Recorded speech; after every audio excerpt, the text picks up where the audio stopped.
going to hand it right over to my DM, John. Hi everybody. So just picking up quick recap from last week.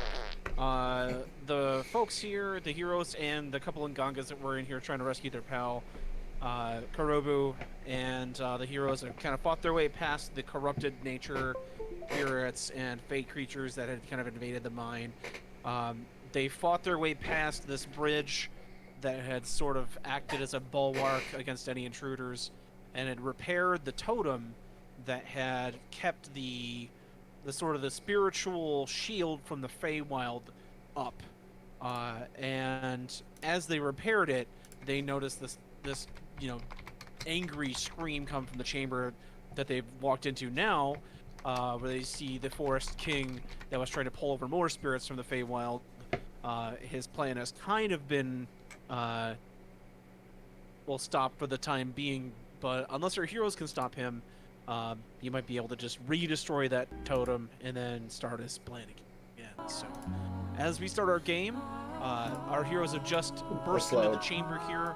They see four brightly lit pads of arcane, or not arcane, but of magical energy, sort of pulsing on these different parts of the floor. That a lot of parts have crumbled away. You can see the hints of like ancient tile work where there was once an actual structure here a long time ago. As these sort of spirit skulls float around the top of the ceiling, the Forest King stands on this magical circle in the center. I'll move him for a second so you can see it. Boop, that's the magical circle. Trying to reopen this portal to the Feywild. As you guys burst in, we will start combat. Go ahead and give me initiatives.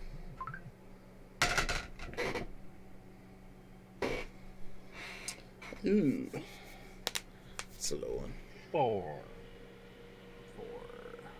I got 8. 5.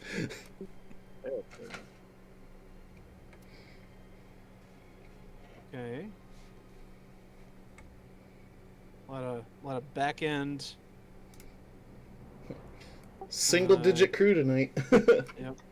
So if this was blackjack, we'd have a great hand right now. Jeremy, what's your initiative? Oh shit, hold on.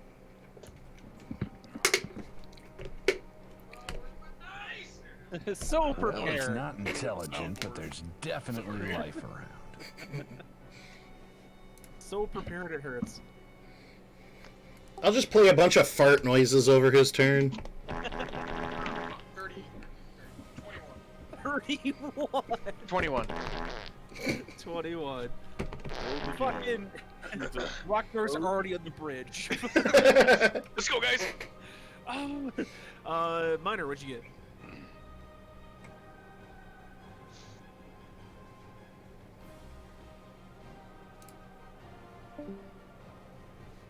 Uh-oh. Uh-oh. Well, Minor has negative initiative, apparently. I'm really embarrassed about the size of his initiative. Ba-doom. Oh man, it wasn't that bad. Did I just bully him out of initiative? I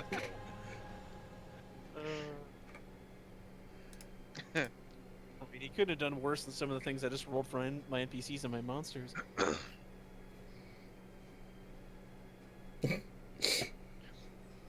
Dude, that fucking Doom chant just fucking hits. Holy crap. That game did have good music. Like I just said, the only thing that got me was just I felt like they added too much. Yeah, it did feel like they threw in everything plus the kitchen sink. Yeah. It's not... I'm not even gonna touch the multiplayer on it. Yeah, I tried it once or twice, but it wasn't that fun. Does anyone have Miner's number? I do actually. I'd recommend just doing that rather than messaging him because his internet He might probably doesn't have internet, yeah. Oh, that'd suck. Did you get signal all the way out there? be. He's probably on a, like, DSL. I actually do not have his number, so I'll tell you what I'll do. For right now, I'll just roll his initiative, and well, I'll play his character for a little bit. It's okay. Snafu. Yeah, I know he has a +4 index. Maybe he's already at 20. I think he has a +5. Alright, I sent him a text, so hopefully he responds one way or another. Oh, we got a text from him in the chat. Oh, hey, Hey. there he Hello. is. Yeah, I'm not sure what happened. Everything just like cut. Huh. Somebody jiggled a plug somewhere. Yeah, I'm jiggling anything myself, so I don't know. What you got for initiative there, man? I'm jiggling for The justice. initiative, I lost like you were describing part of the room, and that's where you cut out. Okay. Go ahead and roll me some battle initiative.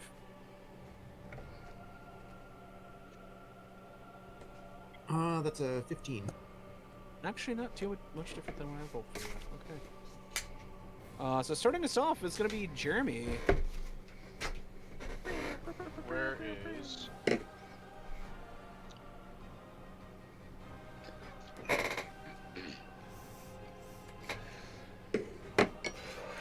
How? I'm assuming this chasm down here is like water. Looks like It's just inky blackness. of undeterminate depth. Yes. And it may be a liquid. It may just be a portal to death. Or It'd it'll be a turn you free into a fall. Or, Or- yeah, you could turn it into a liquid. Or we just found some Texas gold. Well, if it's that, I'm gonna fucking light it on fire. Did somebody say fire? I don't like this. There's like Yeah. I don't think that was the point. strategic is not conducive to rock and art. Well, there is a big dude just standing in the circle in the middle. That would be a good place to start. Yeah, I know that's the obvious one, but the thing is I don't want to go directly at him because there's nowhere to go. Okay. And there's like you could start, going towards the bridge. You don't have to get on the bridge. Yeah, that's Lochnar scared. I'll probably do that. I'm not scared. I'm being strategic. I mean, you and Jesse are kind of the bulwark of our defenses, so He's not scared. It's just his gimmick has met its match. Oh shit. I know my limitations. The boulder has conflicted feelings. Okay, so you move there. What are you gonna do the rest of your turn? I'm just gonna kind of assess the situation. go defensive. Sure, I'll do a full defensive. Okay, you will dodge. So every attack coming at you will be at disadvantage. Next up is gonna be the Forest King. He is going to fly 10 feet up in the air. Expect a man his size to fly up more than 10 feet. It's gonna hover. So 10, 15, 20, 25, 30, 35, 40, 45, 50, 55. He'll park it right here. And you see his eyes sort of light up with this green, sort of noxious gas kind of emitting from his tear ducts, and from his mouthless face, he breathes this cone of acid. Oh shit. 50-foot cone. So that's gonna hit everybody. Getting that little critter in it too. You know what? I didn't account for that, so sure.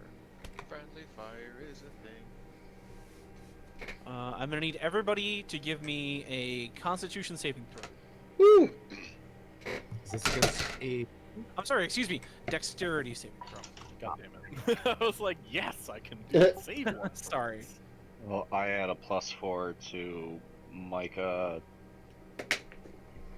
Jarek. It's 10 feet. Isn't it? I thought it was 15. Maybe not. Could be 10.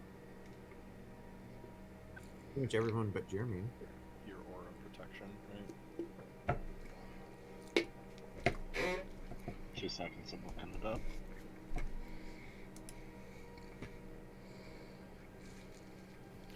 I'm not gonna say that I rolled a 17 because my soft taco blocked the dice and it stopped there. I'm just gonna say that I rolled a 17. Plus whatever bonuses Jesse gives me. It's 10 feet, so and it's I grant a +4. Ooh, very nice. And I've got 23 altogether. Jesse brought me up to 18. Makes me a 22. Okay. Anybody below 18? Yeah, I got it. Okay. Ragnar, you're gonna take 45 points of acid damage. Son of a Everybody's gonna take bitch. half. That saved. So 22. Yep, we'll round that down. As this Yikes. cloud of noxious gas just sort of blows out. Let me roll for the fire skull.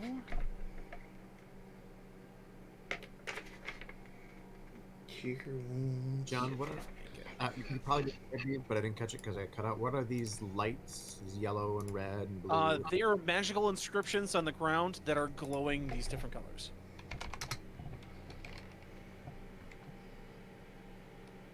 If you want to examine them, you might want to get closer.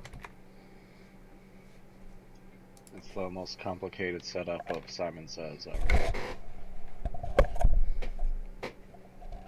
Alright. That is his turn. And we go to initiative 3. That would be Minor.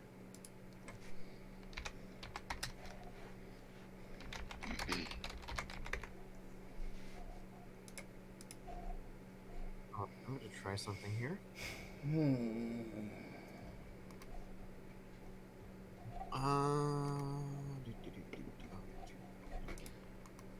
Do, do, do, do, do. No. Do, do, do, do. Bloody. Alright. I'm not gonna sniper shot this. I'm gonna make sure it hits. I'm just gonna roll a regular attack. Okay. Actually, a bonus action to aim. Oh, there's a. Good thing I did that. There's a nat 1 and a nat. So. Oh, nice. That's quite the spread. Alright. Go ahead and roll damage. Well, I'm gonna add something to it, John. I want to see how this works. Okay. I want to trip attack this thing up, flying in the air. Let me look at that real quick. If you trip attack a flying creature. Yeet it. That's what we call a suplex. Consult the Book of Armaments. I'll get my damage rolled up here while you're getting that. Yeah, go ahead. Oh, Jared, I still have the fire arrows going too, right? Yeah, You they're, want to use them, yeah? yeah, they're good for an hour, I believe. Is it just for a full hour, or is there certain so many arrows? Full hour, 12 arrows. Okay. Alright. I think I've only used like, what, 1, maybe 2? Yeah, I don't think you shot more than a couple times. I'll just assume 2, so I still got 10 left, let's say.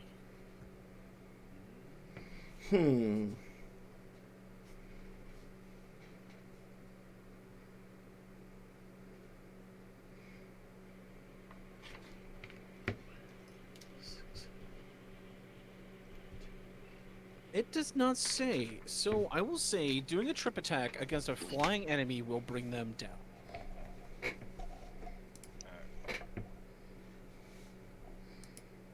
Because I think it makes sense. It's 31 damage altogether. Okay. They make a DC 17 strength save, so. Did Miner just So one-shot the 31 damage boss? total. He does make that save. Oh, but no, he didn't. He does take the damage. You just didn't want him to fall into the pit and have me one-shot another boss for you. He's a flying creature. He can fall in. He'll fly himself back up next turn. Not a hexblade yet.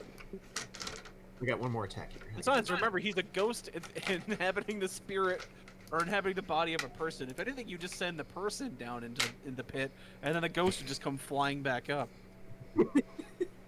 After you, it's gonna be one more shot. I got. Oh yeah, go ahead. Go ahead. And that's a whiff and a half. That was a natural 2. So. Yeah. Okay, Let's so go. That was first shot nice. slams right into his wing. He's able to keep himself up in the air still goes through his wing though, tear a big hole. But the second shot, yeah, just kind of goes wide. Next up is gonna be the Ngangas. They used up all their lightning bolts last session. They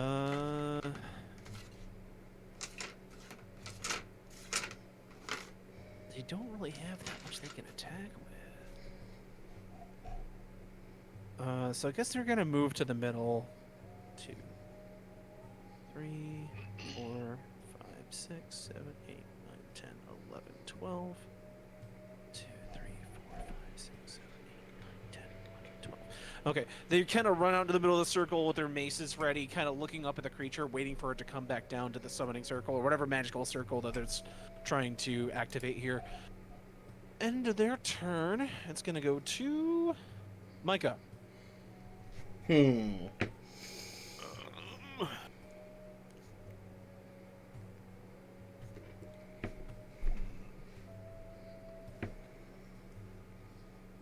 Actually, no, I think they still have... I think they still have one left of this, but that's okay. They'll see it. Alright, boys. It's time to grip it and rip it. Now we're going to see some Ragnar fighting. Which is dangerous. I should have known better than to play a casty person when Jeremy's the tank. Stay out of range.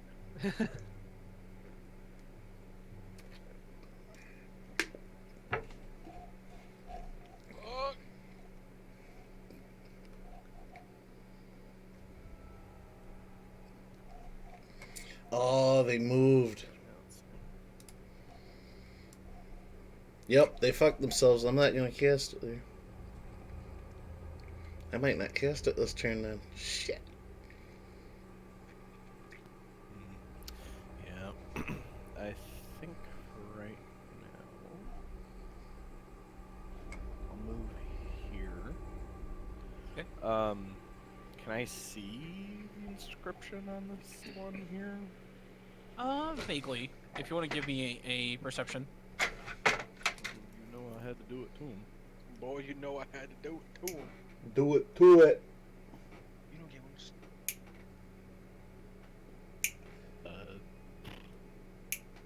Sorry. Gross. An embarrassing result. Gross nail. Yeah, 8. You can Ouch. see the markings, but not enough from this distance to actually discern what they are. Okay. Then I guess for my action, I'm going to just matter and agitate the boss man. Okay, good. He rolls a con save.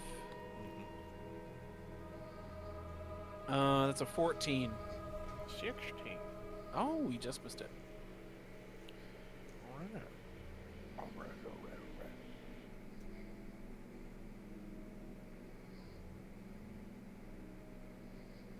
Grandma's gonna play the numbers. I just think of Fallout. I love that song. Grandma plays the numbers. I like to be like the person responsible for like finding all those songs. Right,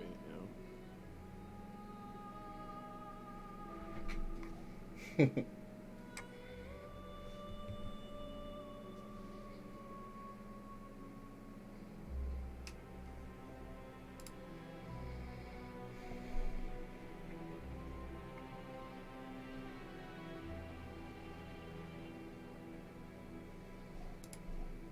Whenever you get a damage for him, Micah, just let me know. Yeah, I'm just trying to figure out how much I can pump this thing up. Pump it up. Yeah, Jeremy knows. Ragnar Okay, knows. equal to half your levels, okay. So, that would be 5. Okay. Plus 1, 2, 6.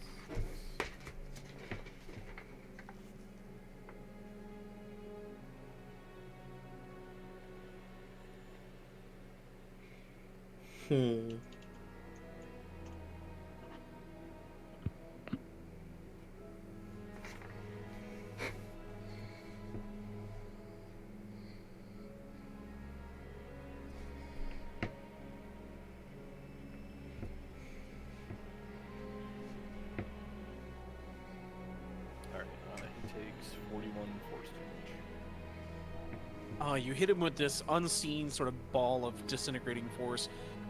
Once again, it sort of exposes the top layer off of his skin. This corrosive cloud of power. He's still airborne, but he did take a pretty big hit right there.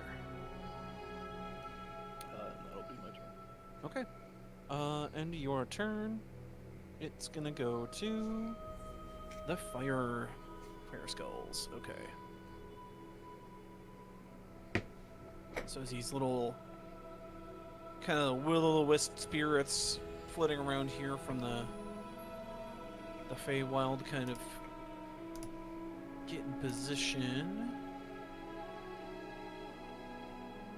1, 2, 3, 4. He's gonna toss a fireball. Oh boy. Jesus Christ, sure. Yeah, just a bigger snapshot. Wait, which one? Right there. The pizza pie. Oh. So Pyretta, Snafu, and Kiliani, give me a dex save. Fire shield. A word? I got 18. Damn. That's a pass. Well, dex time. A 9 passes, right? Remember the Ooh. +4. Oh, a 13 passes, right? Actually, it does. These are very proficient spellcasters. Oh, thank God, because I got 14 with Jesse's boost. So the resilience of Jesse, providing you a little bit of an extra shield, will reduce this damage down.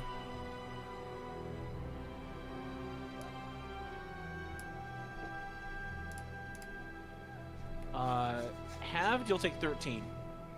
So 13 points of fire damage. That still hurts. Jarek, however, did not save, even with that boost. And he is not looking good.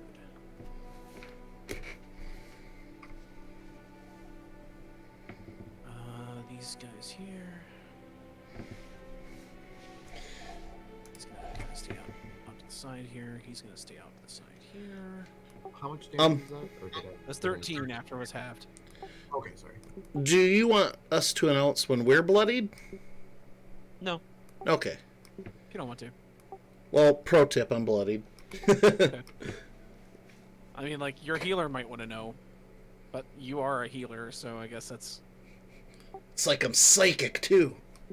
Yeah, he'll drop one of them, too. It's a pass. And a fail.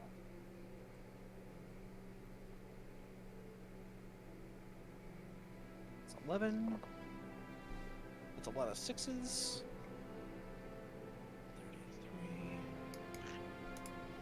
33. Okay. Karobu is good, relatively speaking. However, his protege is not doing too well. After that, it is gonna be Jared, then Jesse. How's everybody looking? I'm just below 75%. Okay. I'm just above 66%. Jesse, Micah?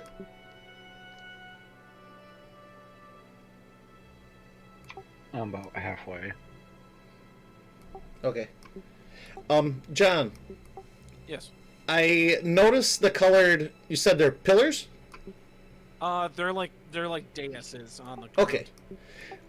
platforms. I hold up the amulet. Does this have any significance? Correlation with each other? You notice that the design is similar, but nothing really past that. It doesn't like burst into flames or anything. No, like, is there like a pattern or something I could connect with? Yeah, like I said, it's got the 4 different colored beads in sort of the same design situation as what's on these daises here, but Without maybe delving further into it, you couldn't really maybe plumb the depths of what's going on here. Okay. You said there's inscriptions on them. Yes. I would like to try to investigate and see what it says. Okay, from where you're at, it's gonna be really, really hard to do that. Okay. In that case, Because you're like 30 feet away. That'll make it better. he'll park right in the middle of that. I'm assuming it's a bonfire of some sort. Yep. Okay, yeah, he'll stay there, nice and toasty. Okay, yes, I will peer at the yellow one. Okay, go ahead and give me perception. Nat 16 with a 9 kicker. You see that there's sort of flowing lines and what appears to be like a zephyr or like a whirlwind in the middle, and different sort of like wind-themed inscriptions, like both magical and representative, on that dais. Is this a fifth element puzzle? Oh, you're gonna have to kiss somebody, Jeremy, because that is the fifth element. Well, come here, Jesse. You want to feel the heat with somebody? The heat of the meat. Alright, I mean, I'll relay that to the group, too, and then, I'm gonna go ahead and cast, Cure Mass Wounds.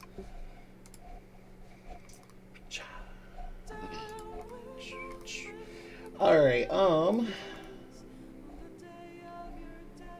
sorry, loading. Okay, healing wave of energy washes out from a point of your choice within range. Choose up to 6 creatures in a 30-foot radius sphere centered on that point. 1, 2, 3, 4, 5. I'm gonna center it however I can get everybody that I can.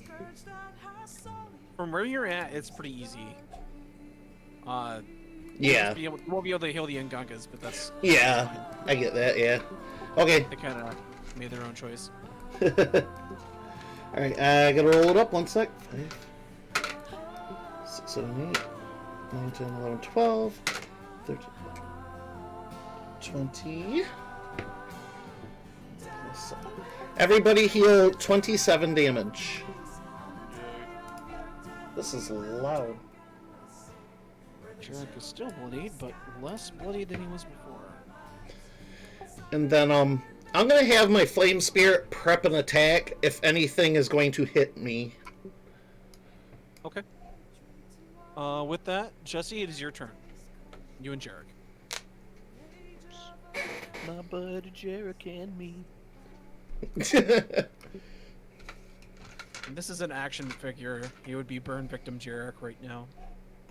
Because he kind of got rocked by like an acid spray and a fireball. Oh, would he be like the fucking the T-Rex with like Yes.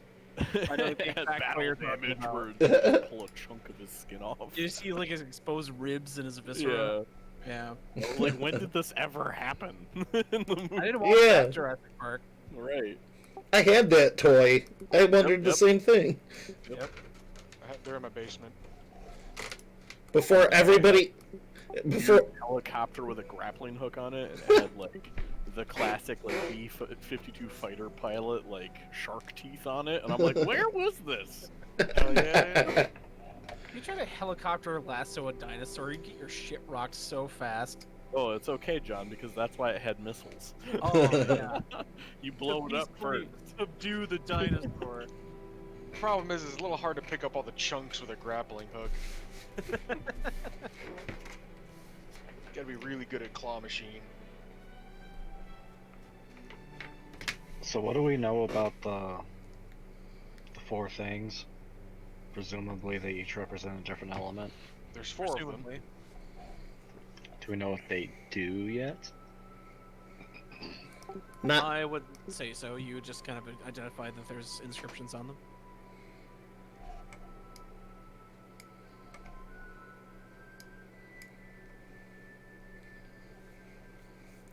We've got to investigate the other inscriptions, in other words. Alright, well, in the meantime, I'm gonna hit, what was that, number 1? The skull thing? With Yep. Eldritch Blast. Okay.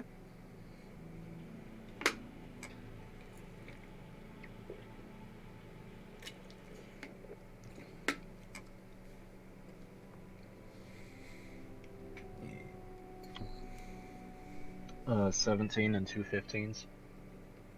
Hit.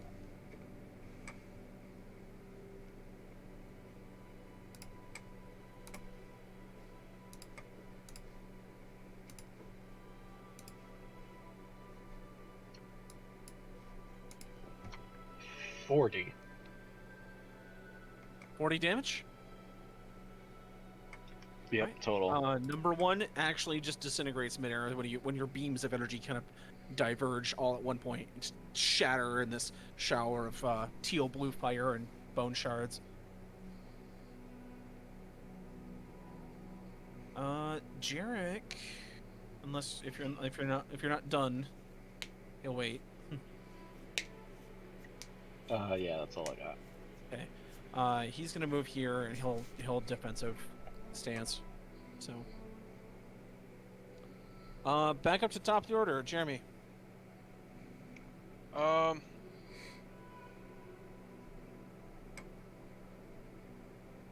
see. Is the creature? I thought the creature landed. The forest god landed. He's hovering currently. I thought We're waiting for him to land. I thought Miner suplexed him, or was going to. He did do that trip attack, but he made a save. Oh.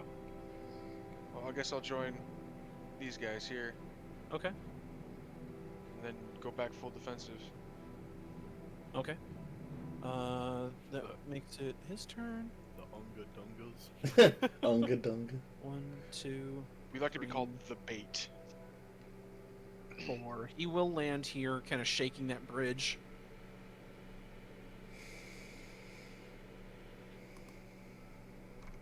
He slams down on the ground. The wooden bridge, like, kind of buckles for a second, but holds strong. Wow. And because you are right in front of him, Jeremy, he's gonna launch his multi-attack at you.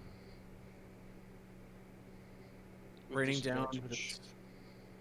Disadvantage though, because Jeremy's in dodge, right? Can I Yep. can I double disadvantage with my runes? No. Double disadvantage. Disadvantage does not stack.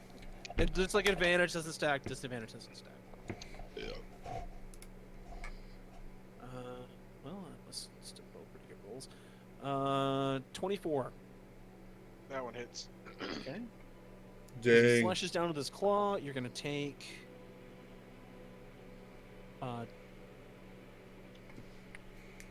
16 points of slashing damage. Okay. Plus an additional 3 acid damage. He's gonna swing in with his other claw. Jesus, is the stream That's a just gonna be Huge miss. Yep, that was a 4. Jeremy's gases tonight? So as you kind of reel from the blow, you duck down, and his other claw goes over your head. But then he's gonna swing in with his tail. That's another really low roll. 19. That one misses. Yeah, you're able to just jump over the tail as it swings under your feet, and when you land, you stand there battle ready in front of the creature here. That is his turn. Miner.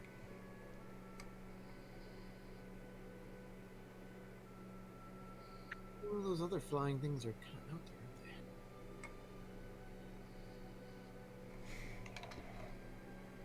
they? Still well within my short bow. 60 foot. Let's, what is this, number 2 way over here on the left? Yeah. Target that one. Okay. We'll aim, so I can get advantage. Okay.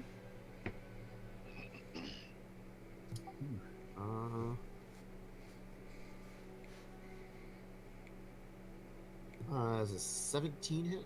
17 does hit. Ooh, nice, okay. I rolled an 11 and a 12. I'm like, that's not much. Very nice.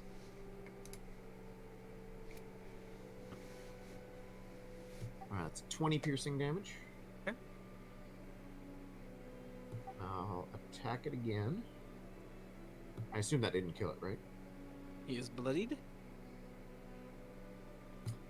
About a dirty 20. That'll hit.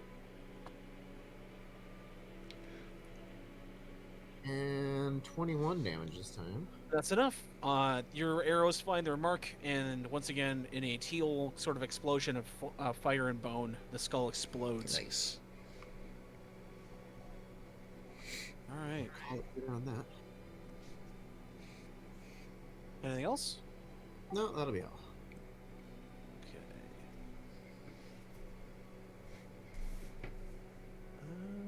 Yeah, they'll help out Jeremy here. You see the Ngangas sort of get next to you at different angles here, Jeremy. They are going to launch their last lightning bolts in a way that's not going to hit you. Clip its wings. So as they sort of cross the lightning bolts, you feel this sort of ionic charge as these two bolts of lightning sort of flash out of the hands of the Ngangas. He's going to give me a couple saving throws.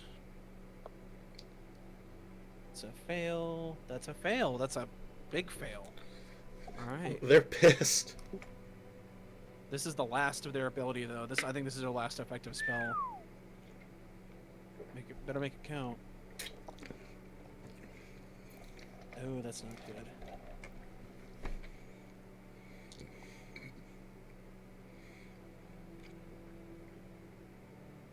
$27 for one of the lightning bolts. That's really low. Okay.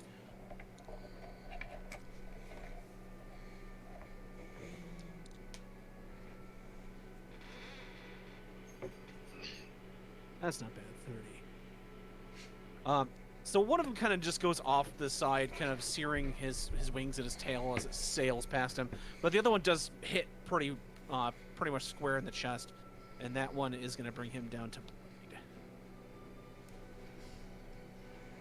All right, that is the end of their turn. We then go to Micah. Question. Yes. Would I have to fly, or would levitate me? Or would levitate Levitate. over this liquid? That's not. It's just a drop off. It's not liquid. Let me see. What are you doing? Thought I heard something. You hiccuping? Yeah. You really need to do push to talk, dude. I'll say if you stay alongside the wall, you can sort of use your levitate to climb across. It doesn't say that you just straight up fly. You just go 20 feet off the surface of the ground. In that case, I'll do fly on my Okay. Noise. If you would be so kind as to give me my Red Bull wings. Oh yes. You get the fancy wing. And then I'm going to fly over here. Okay. And can I take a look at that inscription further, or Yes. Rather than, I guess, look at it, I'd like to investigate it. Okay. See what the function is, etc. Sure. Go ahead and give me a investigation or an arcana.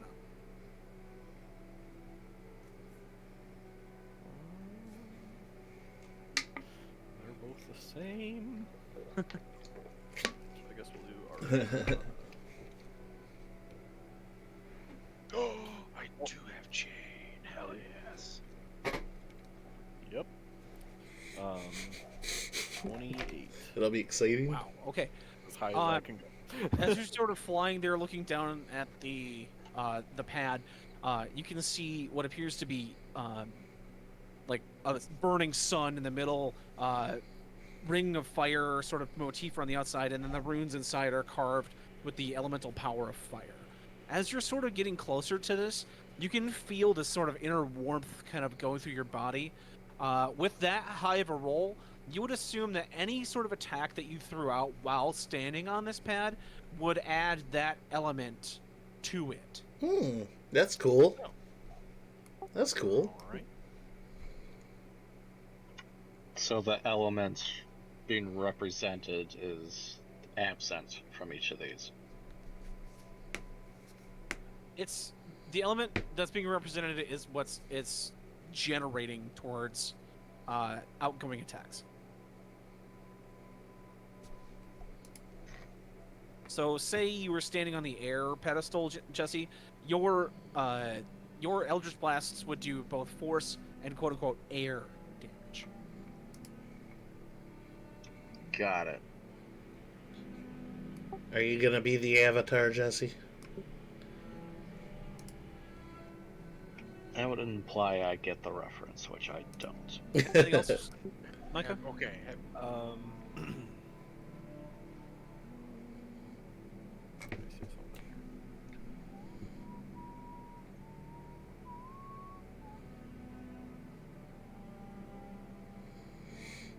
I will just move the remainder that I have here up there.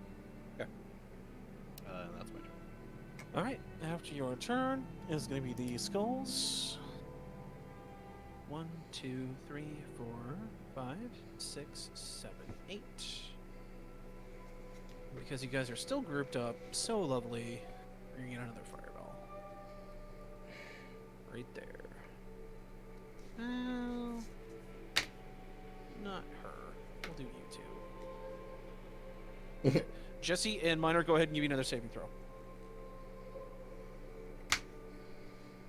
Am I close enough for the bonus there? No, you're 5 feet away. Well, I could have ported. Okay, that's not good. I got a 20. 11. Okay, the 11 does not pass, but that's okay. Well, it's not okay. You're gonna get hit. Well, thankfully, Pyretta almost got me to full. So.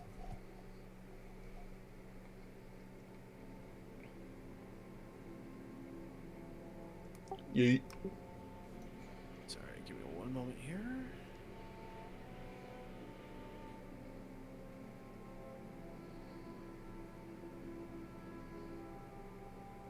Why can't I do this in my head? 14 plus 22. Be 30. 36. Yes. Thank you. All right. So 36 to Minor, half that to Jesse because you passed.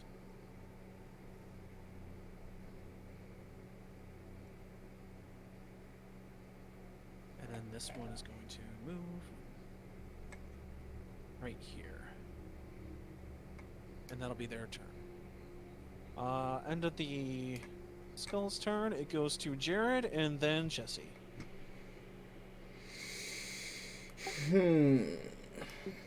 Alright, I am going to...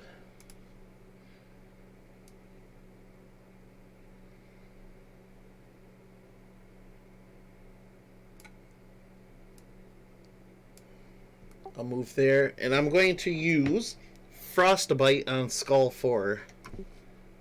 Okay. As I can generate fire, I can also take it away. You gotta make a con saving throw. Okay. He got a 14. That is a miss. So... the full 12 cold damage to it. Okay. And if it matters, disadvantage on its next attack. Okay. And I will have my Flame Spirit prep an attack again. For So if... you rolled a... So it's a 12 damage against that thing? Yes, 12 cold damage. Okay, you see the frostbite effect go off, and it sort of flies in a corkscrew motion as its sort of orientation has been affected, but it looks as though it has lost none of its integrity from that attack. Okay. I will have the Flame Spirit prep an attack if something comes our way. Okay. After your turn, it is Jesse.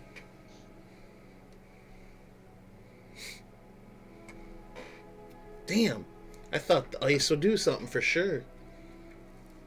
So my magic's not gonna work. If it's a flaming skull, why would I use fire?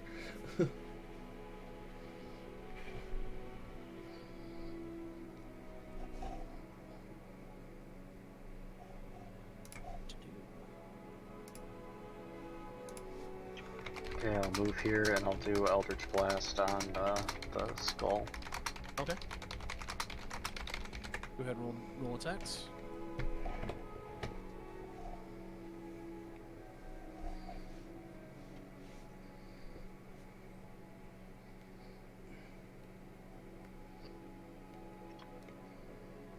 15, 23, 27. Hit. As all three beams converge onto the small skull's location, go ahead and roll damage.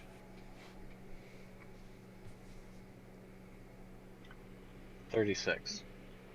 Oh, not enough to completely bring it down. Okay. It certainly does get hit by those attacks and suffers a lot of damage, but it doesn't disintegrate like the other ones did. Anything else? No, that's it.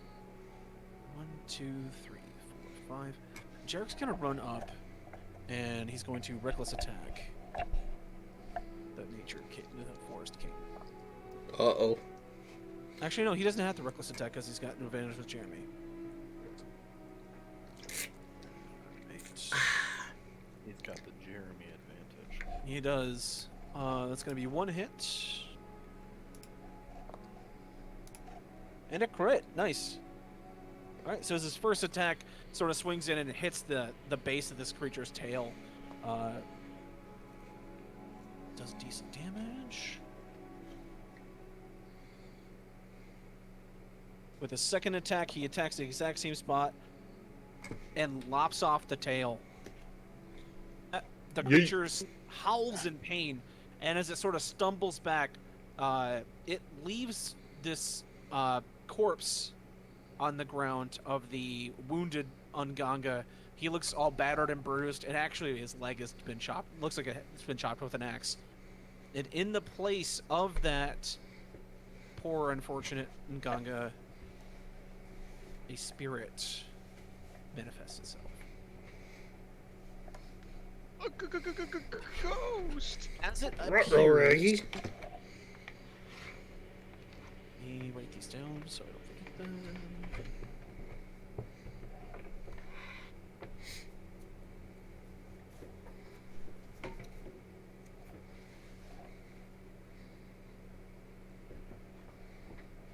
Alright. As it appears, it kind of pulses in this multicolored kaleidoscope of different sort of forms and colors, and once it stops its little kaleidoscope effect here, it glows with a green aura. Alright, and with that, we are at the top of the order with Jeremy. Well, I had a whole plan planned out. It wasn't accounting for ghosts. Well, shit. Uh-oh. Rocknar is officially baffled. You can see that now that this thing, Jeremy, that you're closer to it, it has the form of what once used to be, looks like an elf or an eladrin. You can see like the robes of a druid, sort of kind of pouring off of its spiritual form, but its face is this elongated death mask of like sort of like a Redead from Zelda, where its jaw hangs down like 5 or 6 inches below where it should be, and its sunken eyes kind of sink back into their sockets. What's the DC check to jump 20 feet? Actually, no, hold on. 15 with a running start. I think I know what he's thinking. Yeah. Hell, that'd be What's your 10. strength score? Immaculate. 20. Immaculate.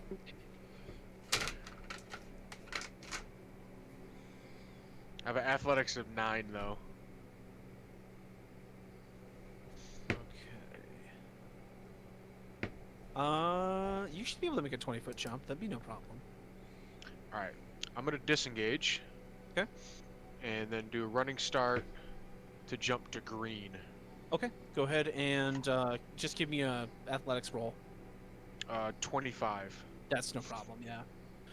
As you leap off the center circle, your foot catches perfectly as you kind of stop and turn around. Your stop on that green, and as you stop there, you can feel this sort of strength of earth. As you look down at the pedestal, you see mountains and various stone sort of motifs around the outside as you're filled with the strength of earth.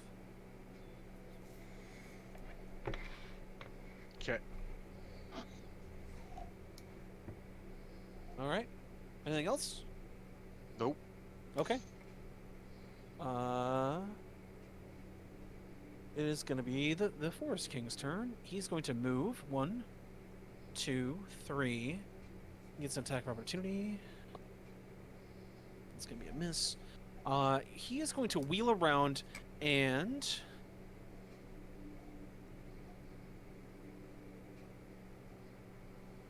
he's going to try possession.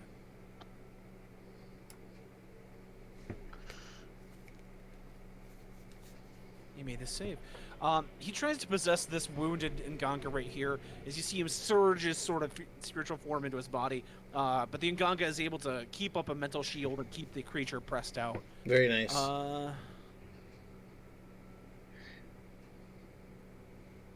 Okay, he's fine for that turn then. Okay, that was the ghost's turn. End of his turn, it goes to Minor.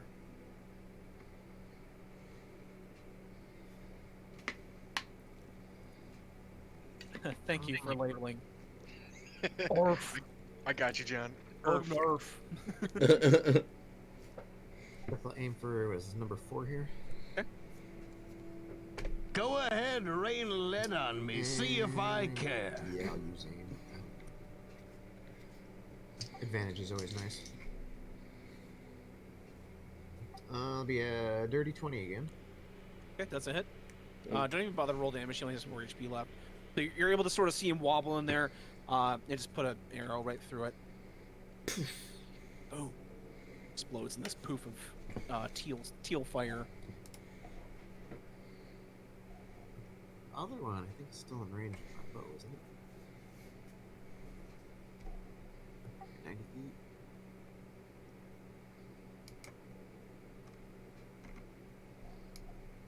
Short bow's got that kind of range, doesn't it? Yeah. So I got the weapons table right there. What's that? I had the weapons table in the notes. Right.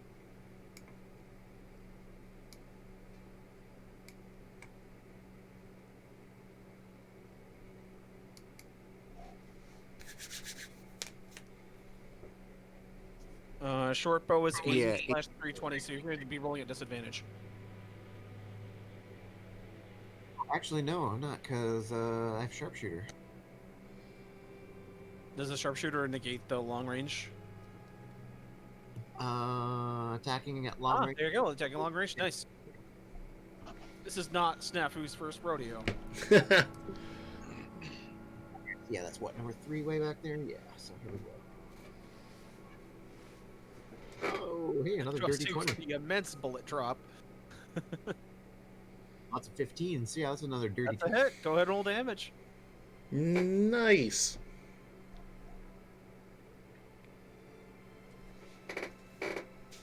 That's 17. Oh, wait. Damn, I keep forgetting my the fire arrows.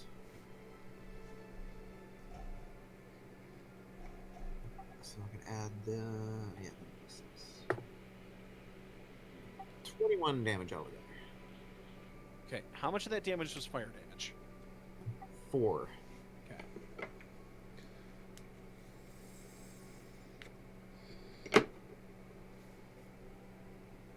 Okay. As the arrow slams into the creature, the magical nature of it, kind of propelling it forward, busts open some of the bones. You see it spray across the floor there. The fire not so much affecting it, but more the magical nature of the bullet hitting it was kind of the more effective part. Anything else? No, I think I caught good there. Okay. End of your turn goes to the Ngangas. Okay.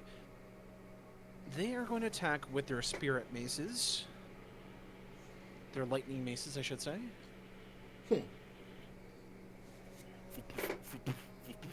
That's 1 hit.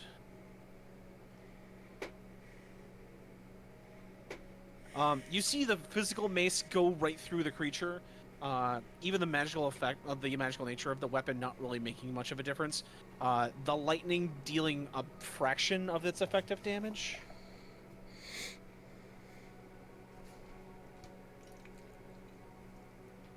Okay.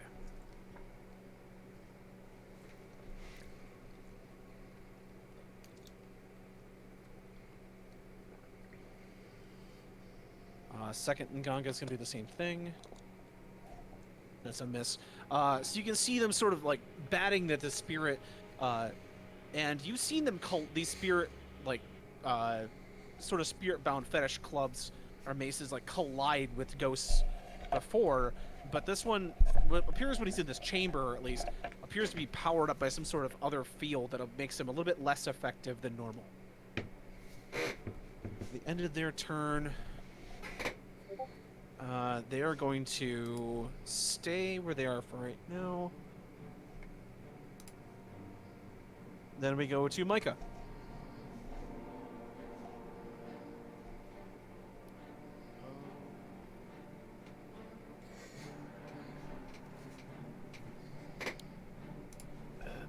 I guess I'll try matter agitation because I want to see if my theory is correct here. Okay, go ahead and he'll make a save.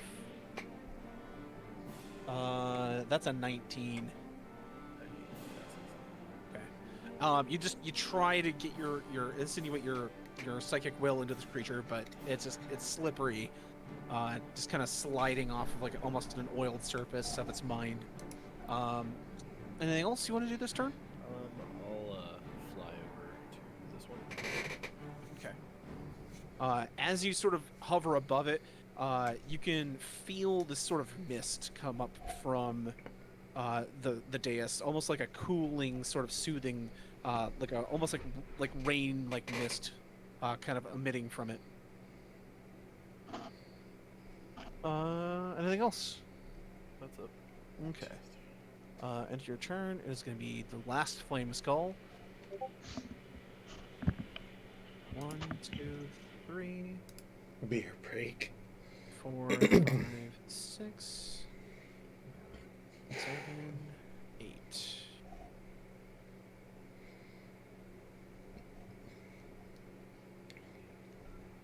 Yep, is going to pop another fireball right in the middle of you three. Okay, Jared, Jesse, and Minor, go ahead and give me dexterity saves. I'm gonna have my flame spirit trigger its attack. I'm gonna teleport away. 5, 10. Okay.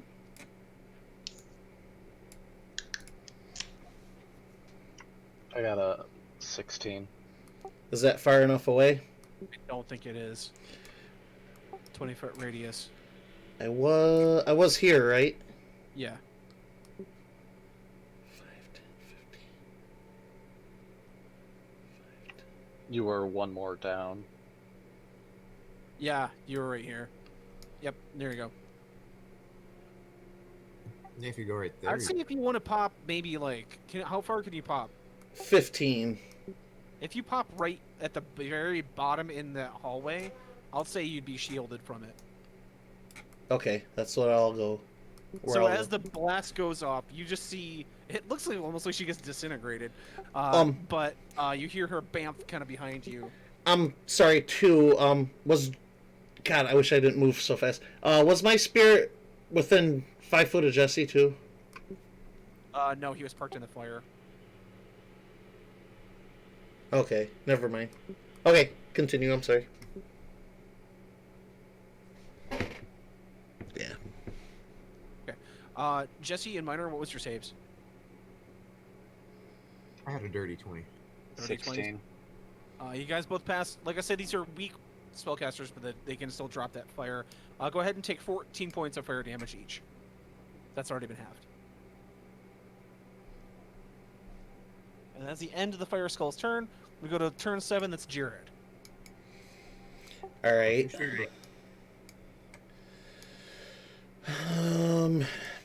So, having reviewed that scroll before, what were the details of it?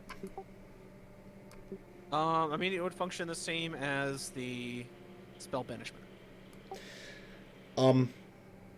I would like to actually attempt to do that on the spirit. Is that a wise thing to do?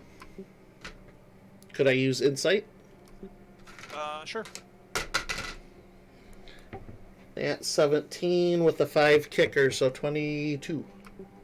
You know that when you were taught about the spell banishment, that it sends the creature back to its either its home plane or a demi-plane.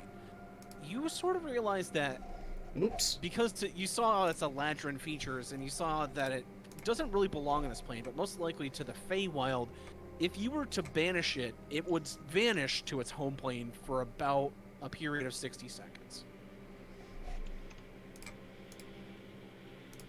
Mhm.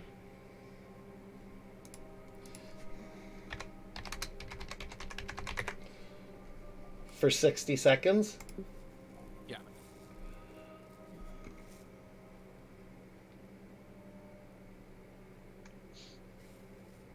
It doesn't permanently banish the creature, but it does pop it out of existence for a short period of time. Is it like word for word or an altered version of banishment? Just curious. It is word for word banishment. Okay. Because I'm going to do what I don't do. I'm going to rules lawyer if I'm able. If the spell There's the ends... text going off right there. Okay. I'm looking on the Roll20 one. That's why I'm asking about it. Alf. Okay. Yeah. Roll20's got something slightly different, but I'll go with what you're saying for sure.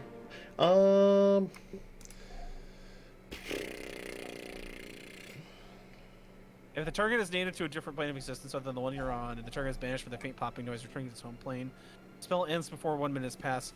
Okay, so if you get knocked out, because it's a concentration spell, Yeah. if you get knocked out of concentration, he's going to come back.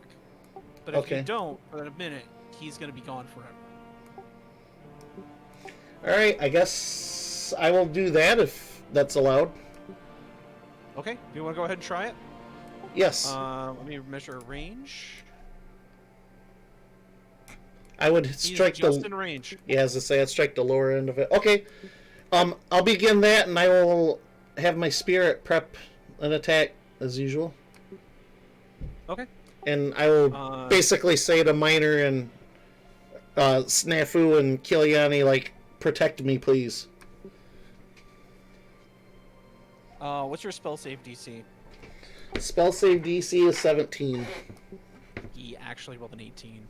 Ugh. So as you attempt to get the bits of magic sort of encircled around him, he is able to sort of break out of that bubble that's starting to form around him, and the spell scroll that you had in your hand, just like a piece of flash paper, just whoosh, burns up in a bit of smoke.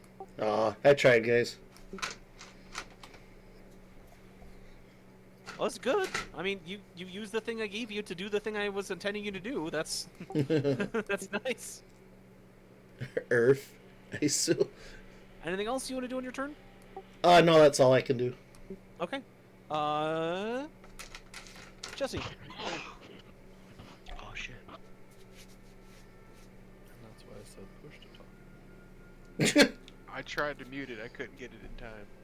That's what I mean, man. You don't have to mute. But then I don't. I'm so used to not doing push to talk. I'm just gonna talk to myself for 5 minutes and no response, and I'm like, oh yeah, okay, button. And it's like, what button do I gotta push? The pedal, man. Micah took ice, which by rights should have been mine, so I'm gonna go to air. Technically, if I have to fix that.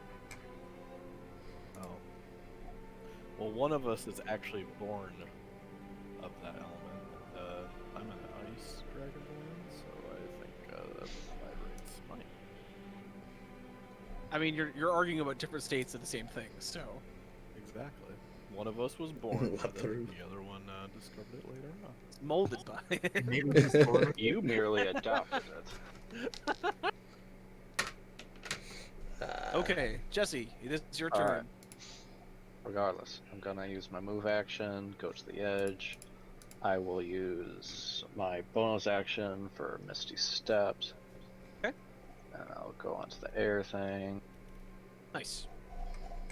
As you leap on and your foot hits the pedestal, it sort of flashes this yellowish glow, and you feel almost lighter than air. Almost like the power of wind is surging through you. Alright, who gets heart? And for my attack, I'll use Eldritch Blast on number 3. Okay. Go ahead and roll them attacks.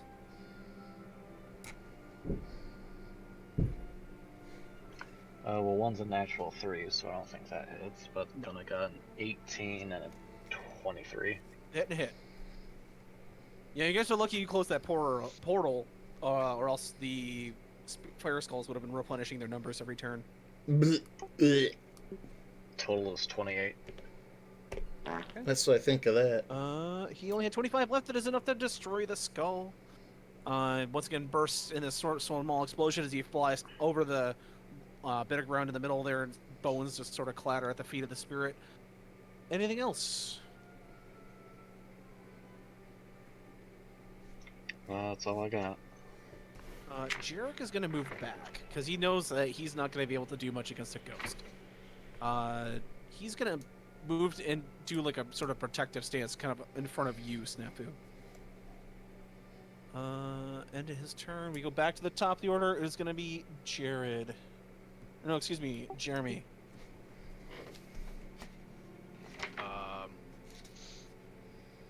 Let's see. I'm gonna take a safer route back. Do you think I could make that jump from a standstill? Which jump? The jump back? Yeah, the jump to here.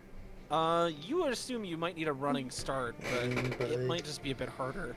Alright, so what I'll do is I'll just Well, kind of. if you leave, who's gonna do Earth? Oh, I guess I'll fucking stay here in full defensive then, I guess? Well, I mean, you should probably try to range attack. I guess I have a crossbow. I'll hit it with that, I guess. Okay. 18 to hit. That's a hit. Go ahead and roll damage. 6. Okay. You see where the maces were kind of passing through this thing, dealing only just light bits of damage. When you fire this crossbow bolt out, it is imbued with this sort of green glowing energy of earth. As it slams into the creature, it recoils like it hits a solid surface. And you see him recoil visibly in pain. Alright. Anything else? Nope. Okay. That brings us to the forest spirit.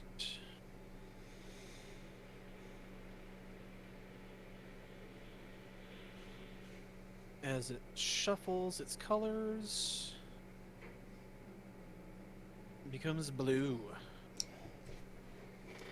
I don't have water. It is going to go for Karobu this time.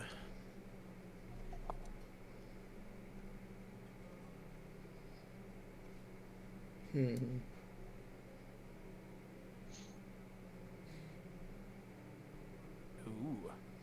Interesting. Suspense is Okay. killing me. Karobu, sucked into the spirit, vanishes as he sort of pops and his form mutates, Oh no. and he turns in to the Forest King.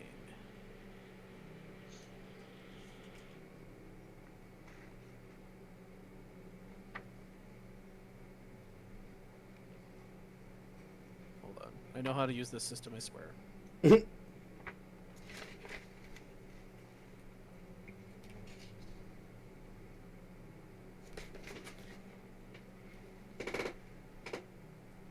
Zoop.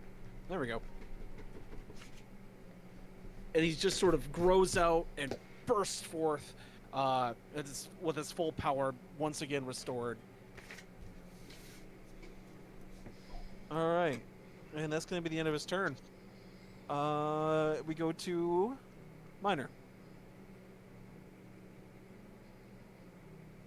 So, has Snafu been catching on here? What's going on with these runes and stuff? I hope he has. You just saw Jeremy shoot a bolt at a ghost that you know he doesn't have magical bolts, and it did slam into it, so you would probably assume what's happening. But now you see the physical form of the Forest King ahead, in front of you again. So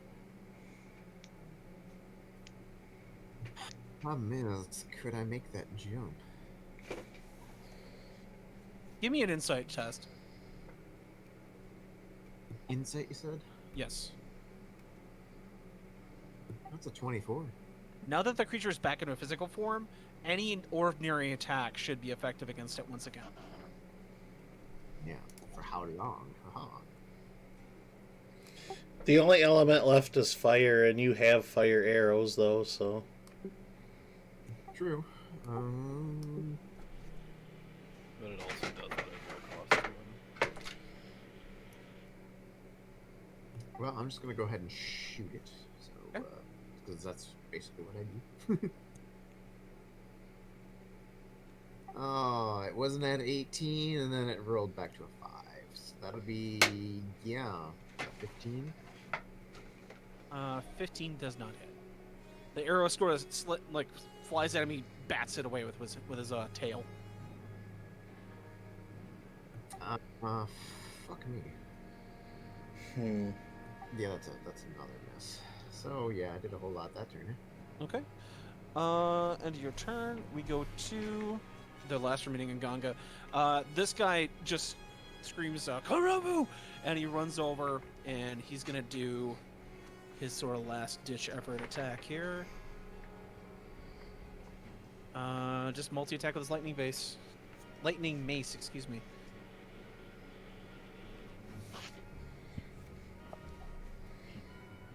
That's a hit and a miss.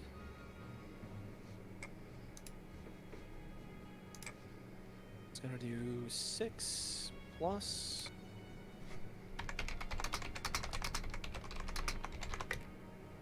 19. That'll be 25 points of damage.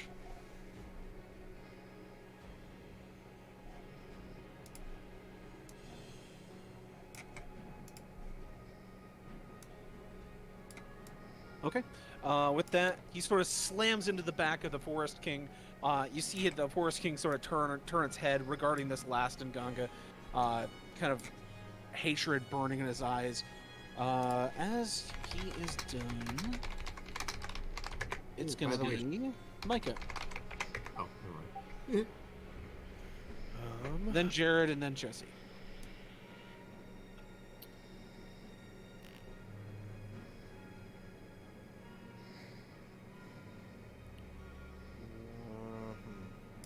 While he's in this form, would he still constitute as undead? I would say no. He is technically no. When he's when he's not possessing a creature, I'd say yes, but not when he's kind of turned into the Forest King.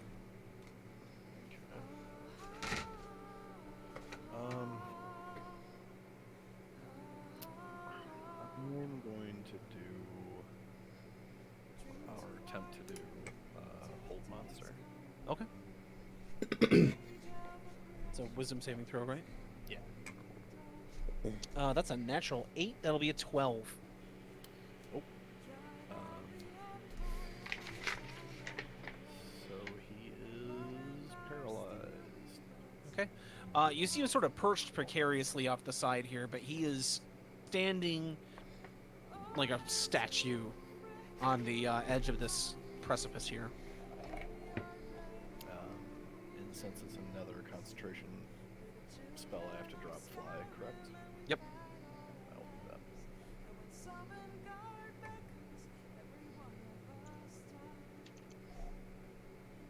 Alright, and you just sort of plop down under the water pad there. No, since that's an attack, it doesn't do any damage.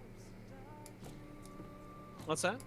Since it's an attack, does it do any damage, like, because of the element? Or does it have to be a damaging attack? You realize that in this physical state, he is not bound by any sort of elemental shackle. So utilizing the elemental pads doesn't really affect him in his physical form. Okay.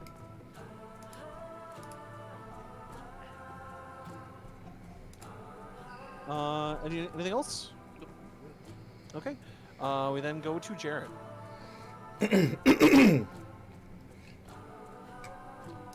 All right.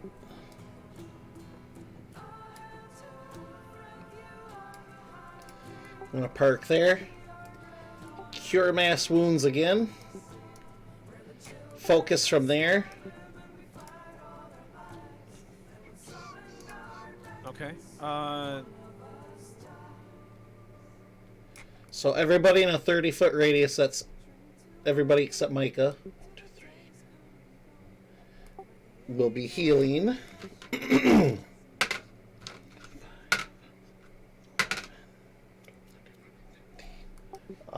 One sec. I don't think Rocknar's getting it either. Ragnar is, yes. That's 30 foot. yeah, He's so- fine. okay. He's fine.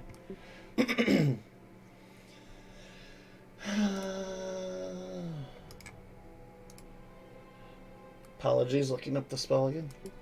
Okay. Okay, so they will all be healing 26 damage. Nice.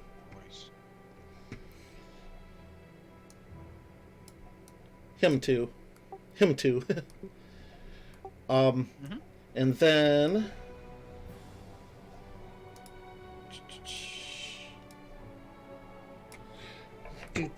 one sec. I might move another space or two, but I'm done with my turn from there. I'm gonna have the flame spirit prep and attack. Okay. Jesse.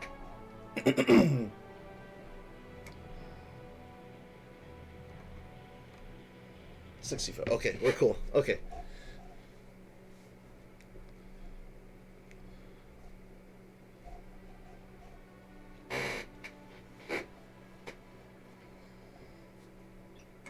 I'm gonna target the boss and use, as a bonus action, use Hexblade's Curse. Okay. BRB. Good boy, buddy. And from here I'll hit it with Eldritch Blast.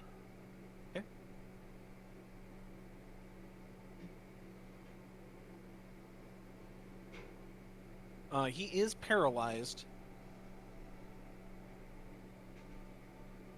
So you will have advantage on these attacks. Good boy, buddy.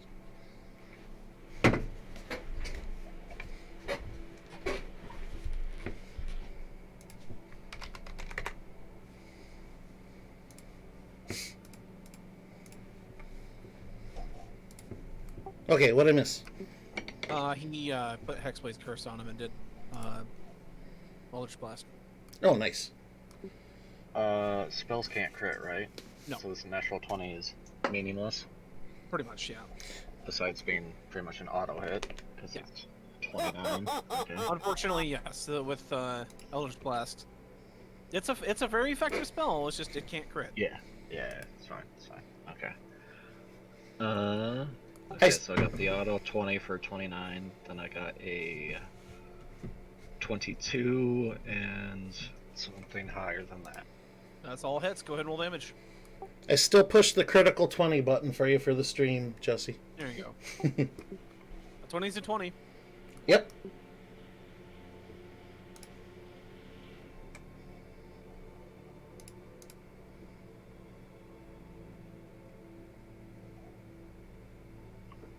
$36 total. 36 damage. Okay. All right. As the attack slams into the creature, he doesn't phase or react, but you just burn these massive. He does energy scores, across his body, just like big black burn marks as they impact. But he does not move a muscle. He gets a save at the end of his turn, right, Micah? Let me reread it here. End of each of its turns. Yes. End of his. Okay. Jeremy, it is your turn. So, forgive me if I missed it. The purpose of these stones, is it needed to kill the beast? To kill the ghost, not to kill the physical form of the beast. No. All right. Let's see. Actually, hold on. I'm holding on. I think I'm gonna risk it for the biscuit, boys. I'm gonna activate my storm rune, Okay. which is the one that gives me I can impose advantage or disadvantage Okay. on attack, savings, or ability checks. I'm gonna use that to give myself advantage to jump this gap. Okay. Go. As the giant runes flash all across Rugnar's body, he crouches and springs off. Cracking Alright, them. Jared, press the button. That's a nat 20. Nice. Yeet. There it You is. leap with preternatural speed and grace as you just do a backflip and then land, do like a perfect hero landing on the other side. Now what I want? Well, now what I'd like to do is. Ah, damn it! I hit the wrong button. There's like a small sliver at the top of my screen where if I hit that instead of my window, my Firefox, it'll open Discord. And I threaded the needle and opened it on accident. All right. Whoops.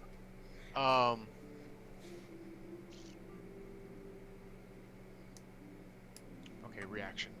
I'm gonna try and grapple and climb on the back of the creature.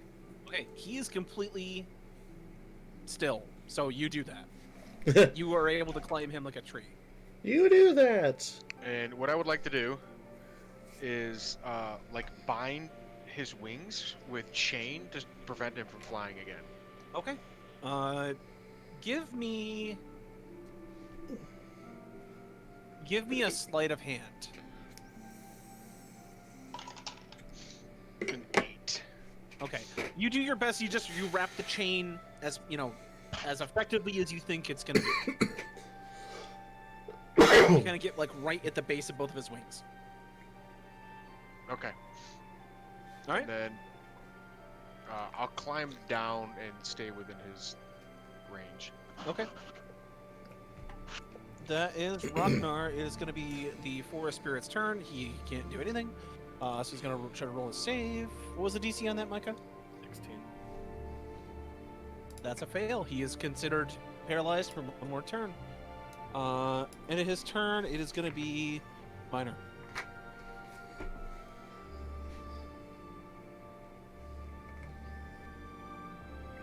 I'll step up one and try to shoot again. What the hell?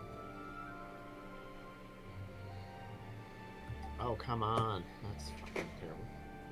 He is paralyzed, so everything you're attacking with has advantage. Oh! I didn't realize that. Okay, so Nice. that turns that into a 14. That's still a miss, though. Okay, second attack. There we go. That's a 21. That's a hit. And seeing that he's within 5 feet of somebody, I get my sneak attack, 2. Yep. Plus a fire arrow. Yeet.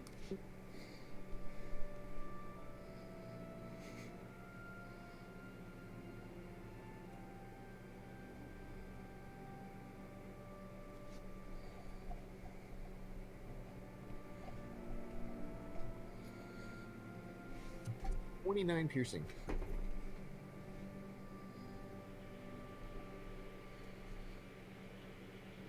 As the arrow just slams into the creature, just slides right into his ribs, he just starts pouring blood, kind of from his midsection there. He just stands still, like a statue of a forest spirit monstrosity that he is. And yeah, anything else? I think I'll just bonus action second wind. Okay. You take a moment to kind of reinvigorate yourself there. It is the Nganga's turn. He's going to take this time to crit the hell out of this guy with his lightning mace. That's good because that was going to be a total miss. That's a hit. And, well, the second one is a miss, but still. That's considered an auto crit because he's so close. Oh man. How are you, Ken Star?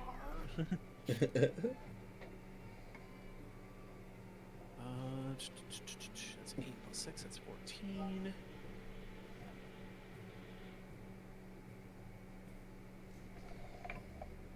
Plus 24. 14. 6. He-Man. You just see like tears in his eyes as he's beating what he knows is Kurobu's body, but just lightning bolt with like surges, strike after strike as he's just beating down this creature. You see that he's probably fractured this thing's hip. He's just like smacking it so hard.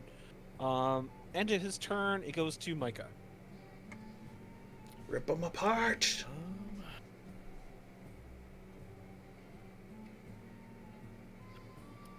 Yeah, I'm just gonna do.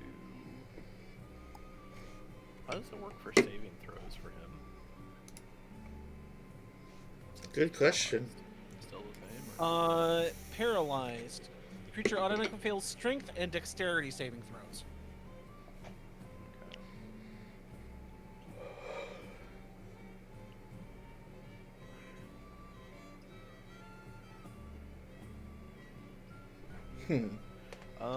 Debating what I want to do. I'm not gonna do anything too fancy. I just do maintain hold monster, so I'll just do matter agitation.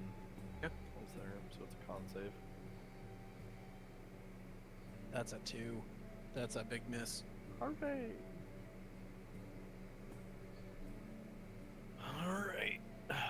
You said he is bloodied? No? Oh yeah.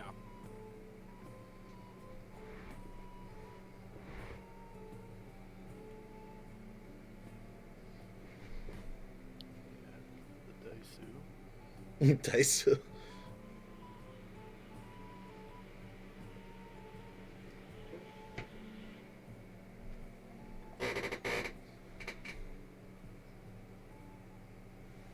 Daiseru.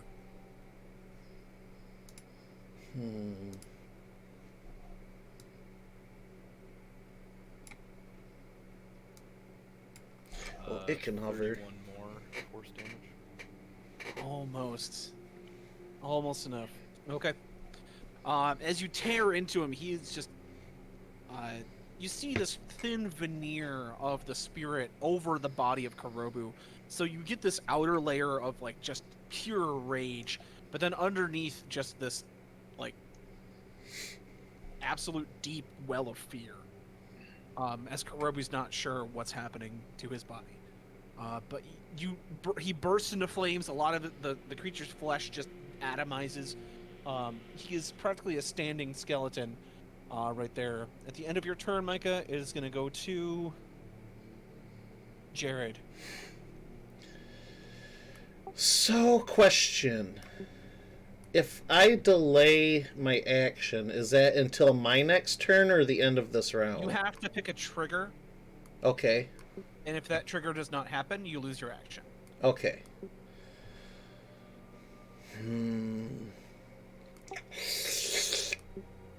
Well, I'm going to take a little bit of a gamble here. I'll have the Flame Spirit use Flame Spit. Or Flame Seed, I'm sorry. I always think it's Spit for some reason. How about 18 to hit? 18 is exactly enough. Okay. D6 plus... Oh, proficiency, 14. So, it will take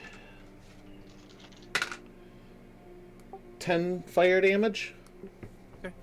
As the fire hits what appears to just be the standing corpse, it just immolates in that green life force fire, and once the ashes of the creature kind of burn away, you see the burned corpse of Kurobu just slam to the ground, and then in its place, the ghost reappears.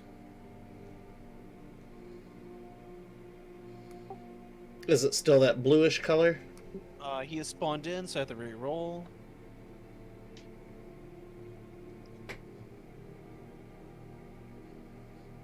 As he materializes, he goes through the different kaleidoscope of colors, and then after, he settles on a yellowish hue.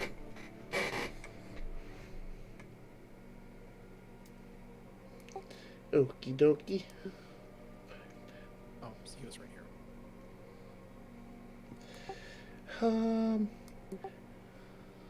All right. Would I be able to make 5, 10, a 15-foot jump? Do you think?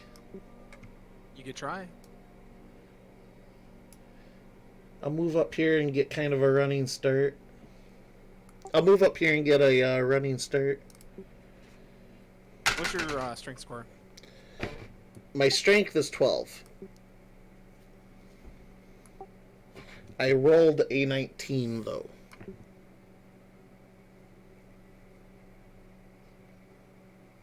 Okay, that's So- enough. so- Yeah, that's good. 20. Okay. Yeah, your heel just hits the stone as you complete the jump. So yeah, you're able to kind of continue running onto the platform there.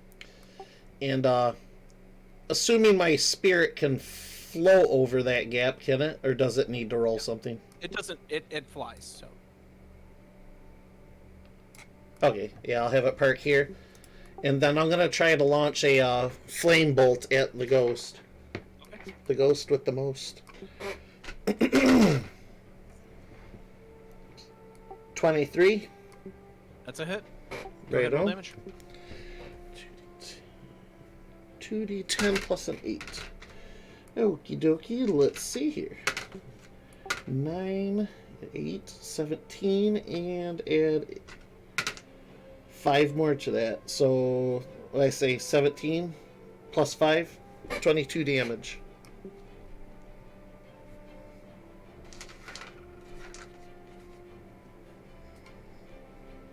Okay.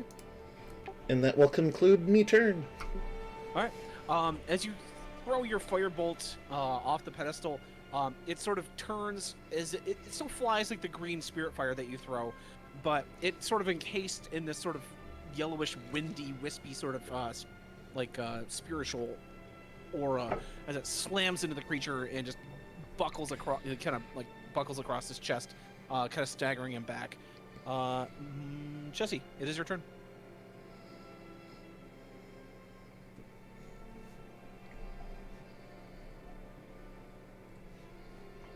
Well, I will Eldritch Blast this sucker. Okay. Yeet.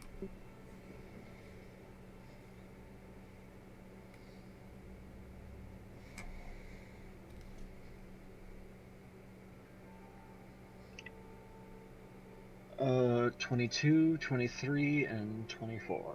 Woo, woo, woo.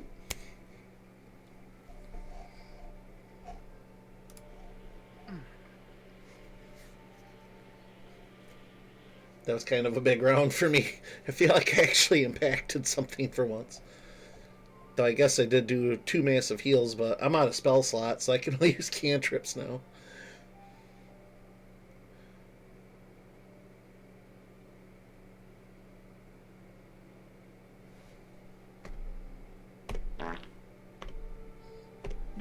Doop-de-doo-doo-doodly-doo. I gotta play the DJ noises when there's awkward silences. 36. 36? Okay. The creature is bloodied. As the Eldritch Blast slam into him, empowered by the spiritual power of air, they connect like physical bolts to a living creature, Nice. and he is not feeling too good. Top of the order, Jeremy. Jeremy swing with magic hammer at spooky thing. Okay. I'm gonna give him 3 attacks.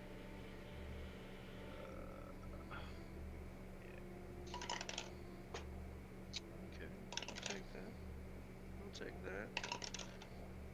Ooh. Won't take I'll that. activate my rune for that one then. And I'll take it. Lowest I rolled was a 20 something. Yep, all our hits. Alright.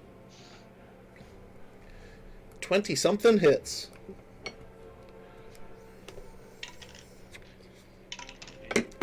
At least that's what I'm going to say in court. Hello. Here, drunky, drunky, drunky. I don't know. I hit a random one. As you're swinging into it, you're colliding with it, but not as hard as you should. I am using Feel- I am using the I know. special hammer. Okay. Even with that special armor, Excuse you're me. doing half damage. Okay. So you said how much? 32 32. Okay. before half. All right. You're still able to dissipate a lot of it, so it is like the opacity of the spirit has been cranked way down. You just see a flicker of its form as it still is trying to manifest itself in this chamber. However, it is still alive. With this last bit of strength, it's gonna try to possess the other Nganga. Oh, shit. The Nganga made a save. You are so lucky. Woo! With that, he is going to move away. And you see him try to move toward the open door. Oh, hell no. Is that a did he You do get an disengage? attack of opportunity, yeah, if you would like. I rolled a 14. That's a hit. Oh wow. Nganga missed his though. It's 11 damage, so Okay,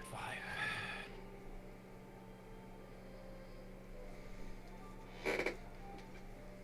Alright, and while he's fleeing, or at least attempting to flee, he shuffles his color.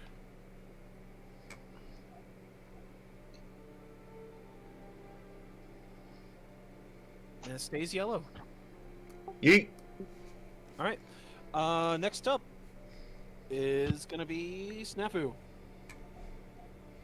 I don't need to move, I guess. Yeah. Yeet. Yeah, Snapper doesn't feel like trying to make any of these jumps, so he's just gonna plink at it from here. He'll aim for the first shot, why not?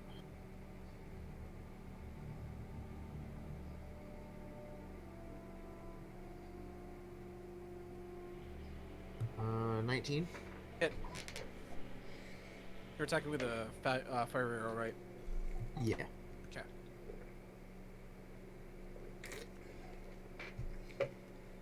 That's 19 as well. 19 damage there. Jarek's just been chilling out down there, not doing much. Him right there. Alright. He has 1 hit point left. Oh. You have 1 more shot, Miner. All right. Do it. About a 17 to hit. That's a hit. So literally anything. Anything you got.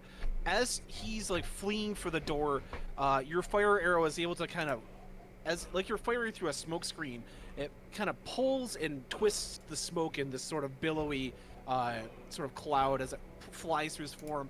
As he turns around, all you see are 2 red glowing eyes in a sort of almost completely dissipated cloud.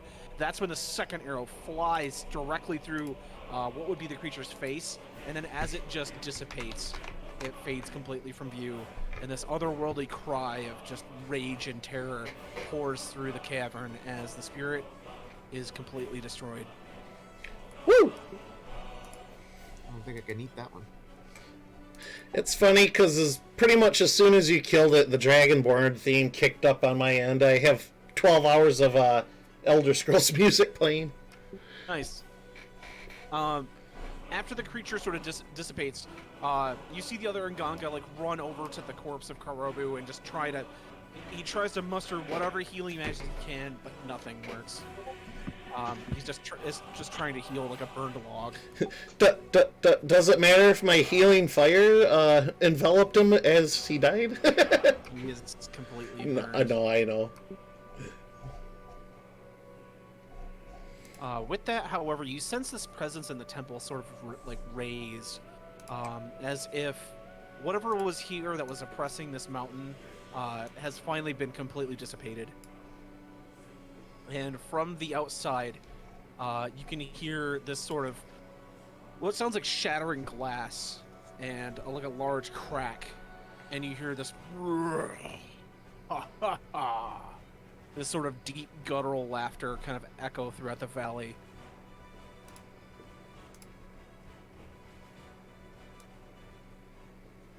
Down just a touch.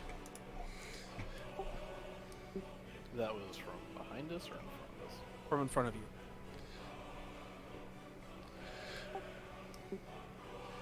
Do I feel anything in particular? You feel that presence that spoke to you and warned you, kind of feel you once again. And as it does, you hear this sort of deep voice speaking in Druidic with heavily accented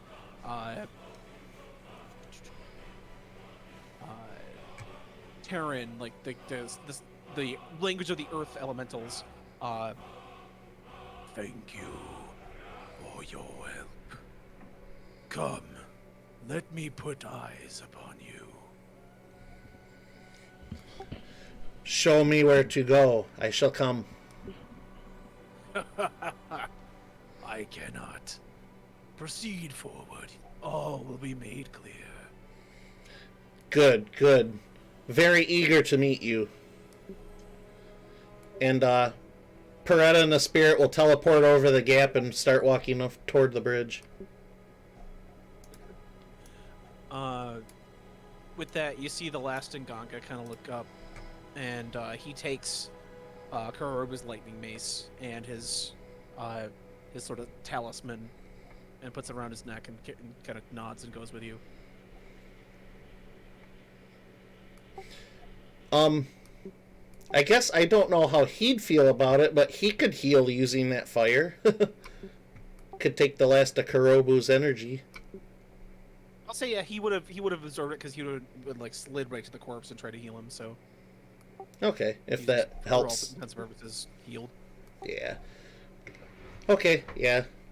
We'll proceed forward. How Slowly. about the rest of you? Slowly to allow the rest of the party to join.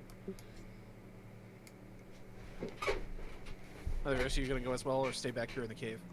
I'll follow.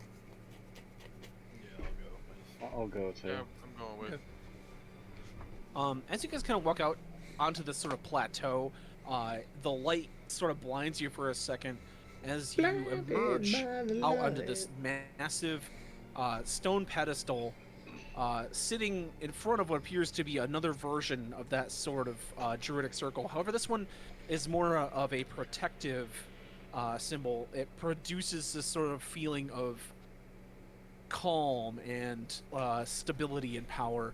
And you can see these standing stones that were worn with just centuries of wind and dust, kind of blown down. You do see two people kind of walking forward.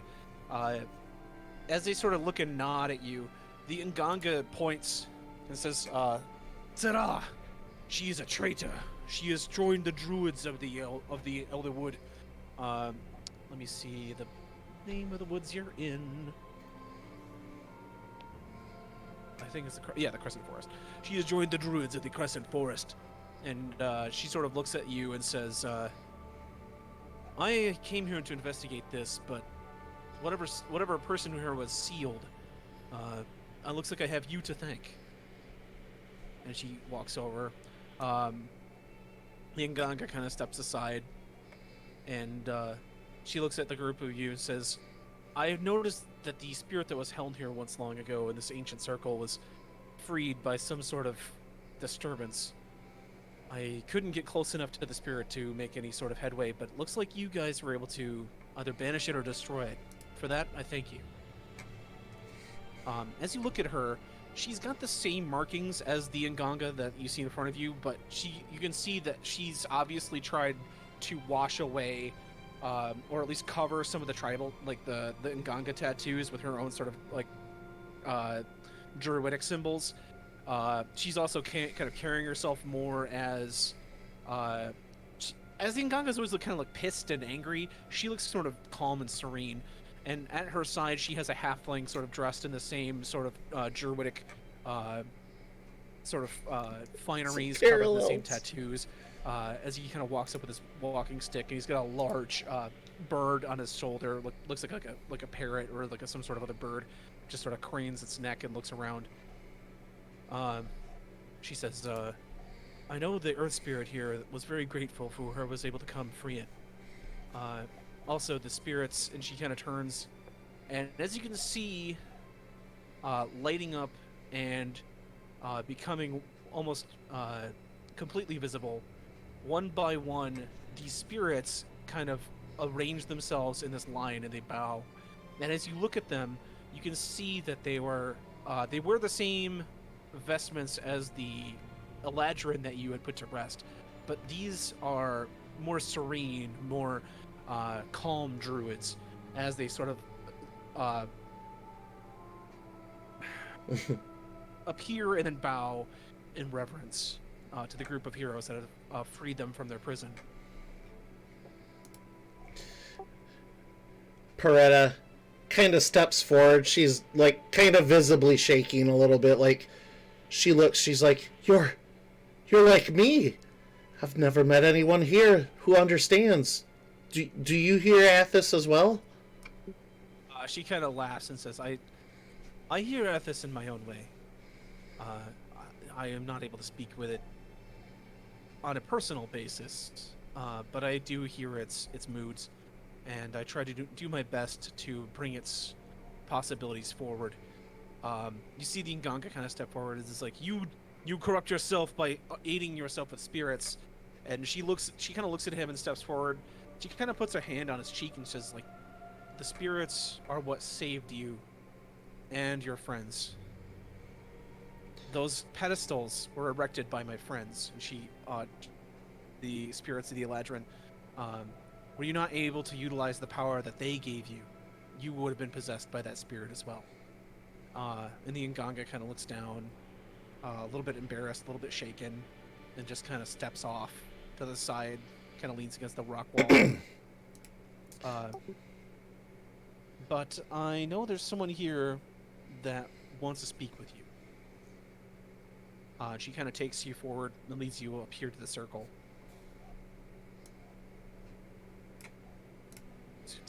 If all of you want to step on up. As the earth shakes, the large stone, you see carved in it a sort of a face of like a large, proud chin, narrowed eyebrows, kind of a stern sort of expression on his face. As the stone vibrates, almost what feels like an earthquake fills the mountains, and then shortly, the face's features come to life, and out of the stone emerges a being. Its power is palpable. As it sort of rises up, it is the size of a small tower. As it sort of glowers down, and the stern look spreads to a rocky smile as he looks across you on this group of heroes, and he says in Druidic with this heavily Terran accent, "Thank you for freeing me. I am Torbashul, Earth Guardian of Athis.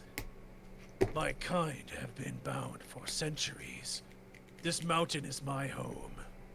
I thank you for cleansing it." And the druid, Sarah, kind of looks and translates for the rest of you what he says.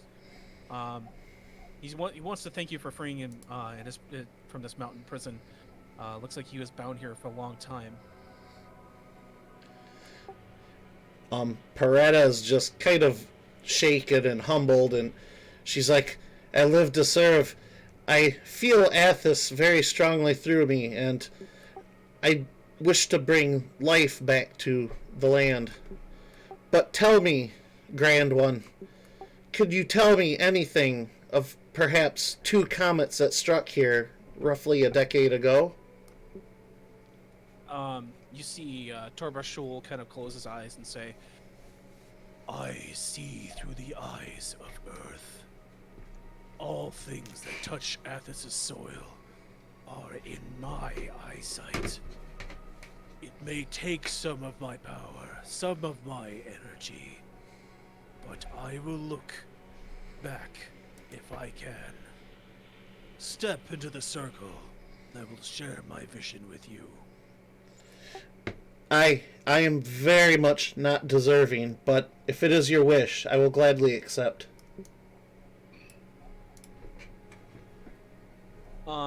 You see the stone sort of close its eyes, and a serene expression comes across his face, and this sort of beaming orangish light beams from his eyes as they open up, and then Peretta is sort of lifted in this vertical shaft of orange light. Her eyes also turning orange.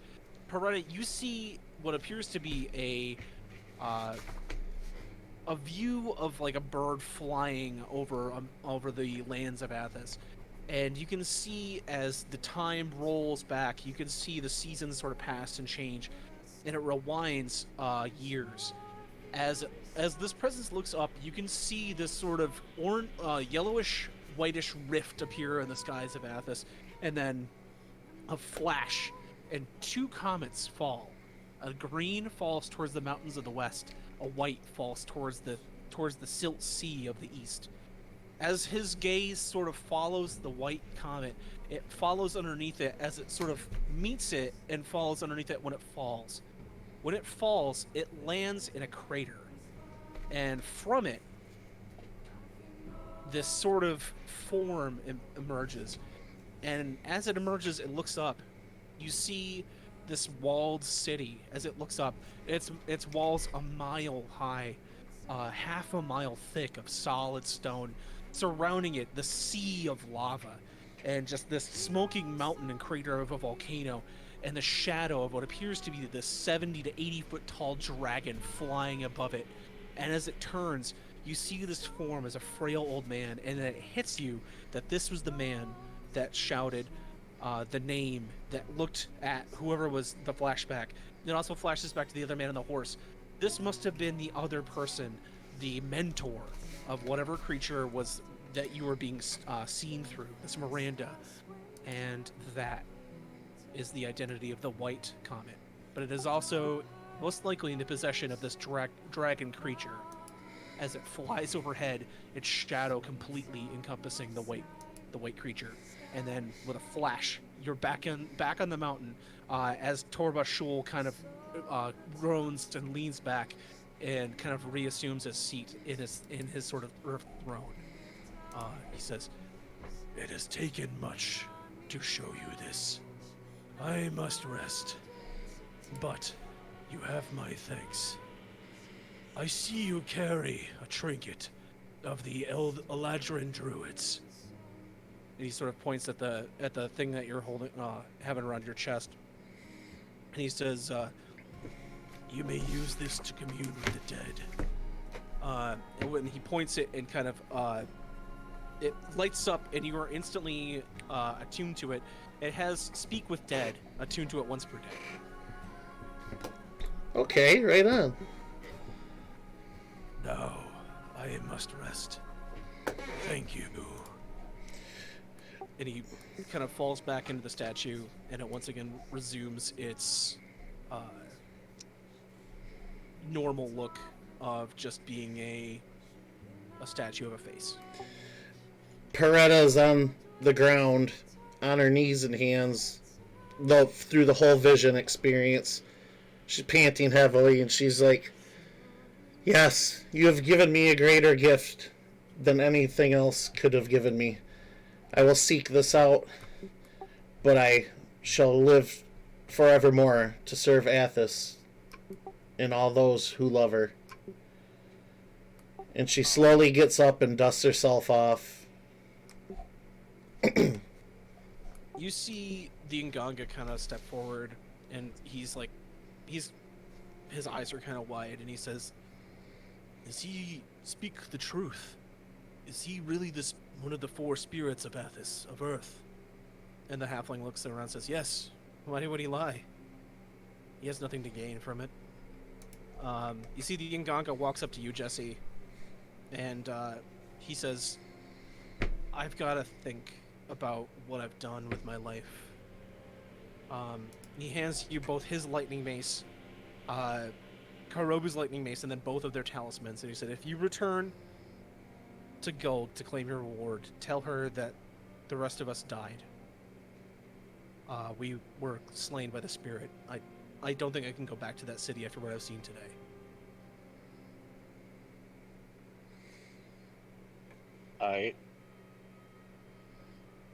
And with that, he kind of shrinks back. The druid steps back and kind of pats him on the shoulder. She says, "You all have my thanks. If there's anything I can do for any of you, just tell me, and I'll do what I can." Peretta steps forward. Actually, if I might be so greedy, I could use maybe both of your assistance. The town of Gulg, the Olba there, she oppresses nature. She confines it, constricts it.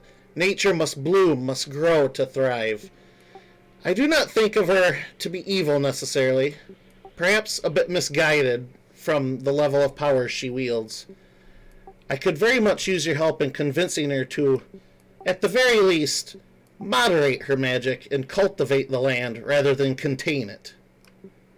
Could you help me with this? She kind of laughs and she says, much like this one before, I was once an Nganga as well. I know firsthand the means of subduing the spirits and bringing to heal the way nature does. I know the Obus techniques and how she wields her power. It's our mission to try to free the Crescent Forest. So I can speak gladly in saying we are already trying to convince her to change her ways. I will continue to do my best, and so will the other druids of the Crescent Forest. Looks like we have one more to join our ranks today. I will go ahead and keep this place of power sealed, and make sure it is not corrupted by her and her magics. I really, really wish I could stay and help you with your cause. This is very dear to myself and all She that. kind of puts up her hand and says, "You have your own quest. It was given to you by." No, I much agree. The others here, I would like to help them for allowing me to continue forth in my own aspirations. And as much as I would love to stay here, my calling is out east. I must figure this out. However, she goes to the other Nganga. Would you truly help them with handling the Alba, perhaps in a peaceful manner? He just sort of looks at you and says, "I'll try. I'll do my best."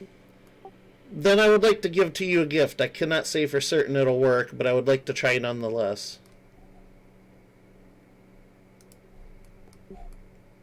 Did that cut out? No. Oh, okay, sorry. Okay. He just looks, expectantly. I will take him back. I will take him back inside to Kurobu's corpse, and I will attempt to use that Speak with Dead amulet. If you would have anything to say to your friend, I can gladly part the words to him, if it will give you both peace. You look at Speak with Dead. Clearly you were close to him. You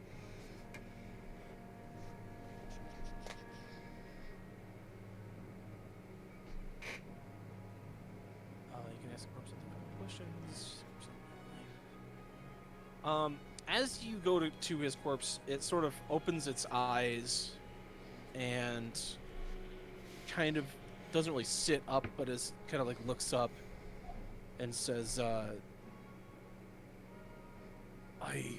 glimpsed a white light, a vast gray nothingness, and ruin. Speak. What would you know?" And the Nganga goes,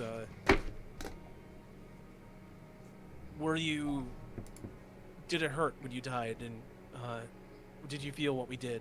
And he goes, "I witnessed the violence and the pain, but I did not feel it." And he says, "I'm going to leave the Nganga and help the spirits if I can. Is there anything that you think I should do?" And he says, "Go. Use what you have learned.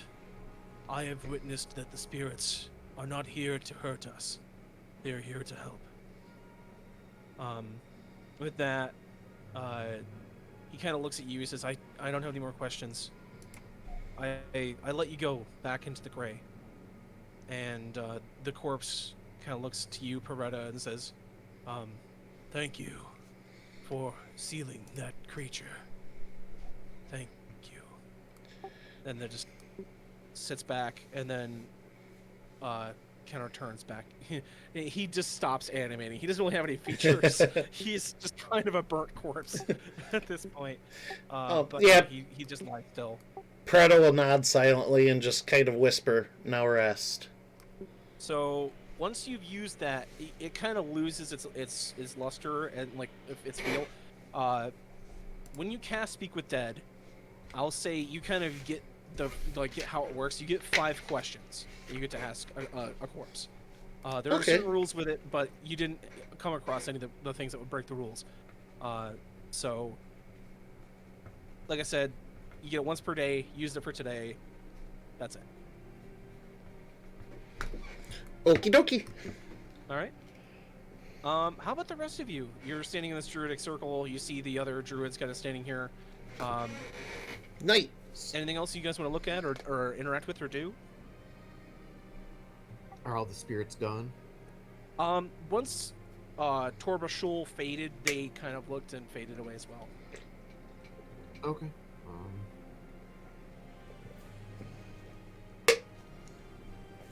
I'm not sure what there is.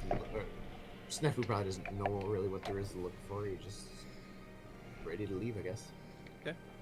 Jesse, Micah, Jeremy, anything? Yeah, I'm gonna give the Ungunga guy my contact info so he can get a hold of me and or look me up in Balak. Okay. He kind of shakes his head. He says, "If I'm in Balak, I'll see if I can find you." Yeah, if he's ever seeking a new path in life, maybe I can help him out. You also see Jarek. He looked pretty visibly shaken when he saw that spirit of Earth. And he said, he kind of looks to you and says, "Master, have you contacted a spirit of water in such a way?"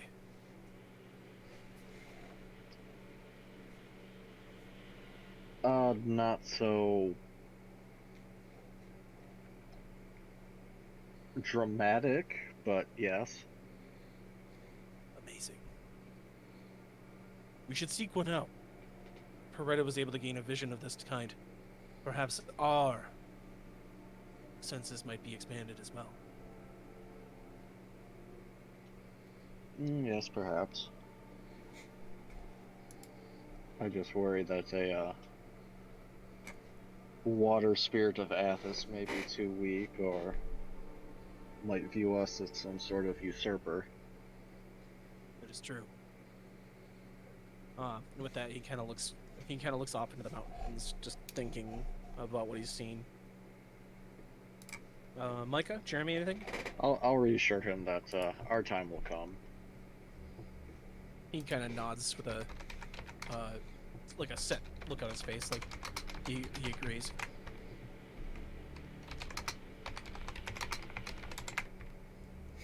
If nobody has anything else, I'm telling Aaron to jump in. Lead you guys to the mine entrance, and with that, she stands kind of in front of the sealed door, and then clutches her amulet, and then waves her hand, and then the earth slides back up and reburies the door to the druid circle of earth. She says, "Until we are ready to not use this power, but deal with this power maybe, and give it a chance to rest, we will make sure that nobody can access this power this time."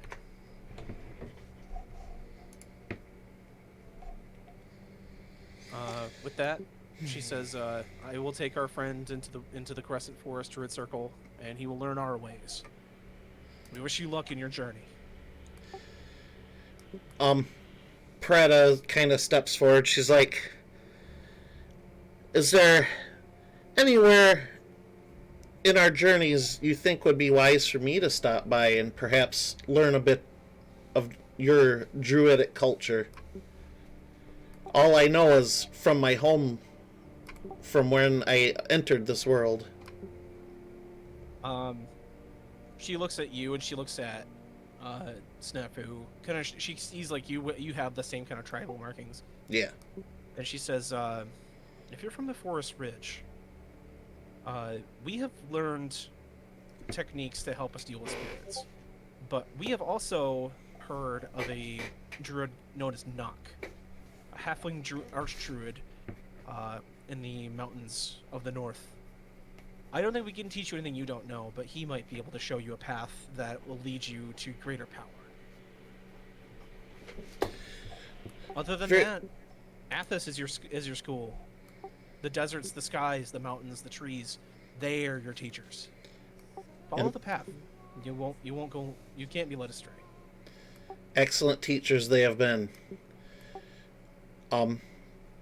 Is there any way to get some sort of little bit more focused coordinates? Like a star chart, maybe. Like to where? Toward the mountain area that she just mentioned, the Nock, the halfling druid. Knock. If you pull out your map, so I'll take you guys to the Athos map. Yeah.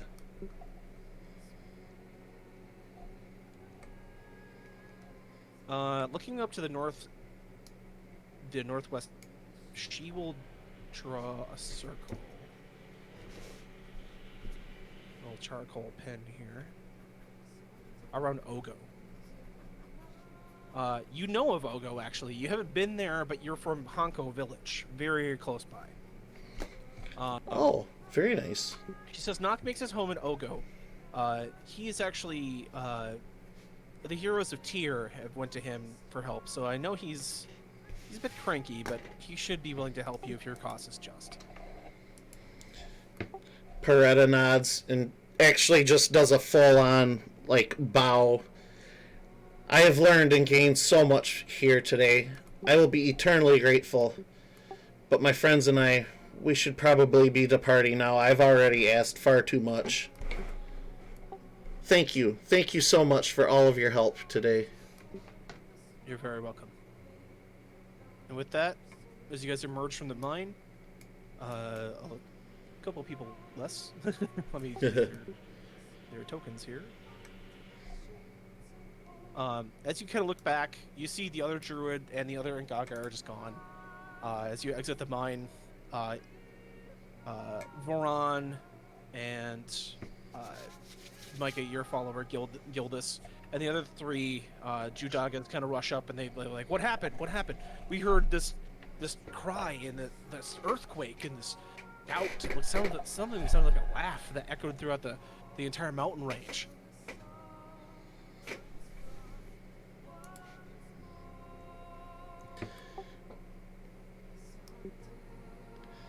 Peretta will let somebody else go and talk. She's kind of absorbing all that's just happened to her. You're right, Mike. I think he went to take the dogs out. Okay. Let's actually take let's just take like a 5-minute break or something. Sounds good to me.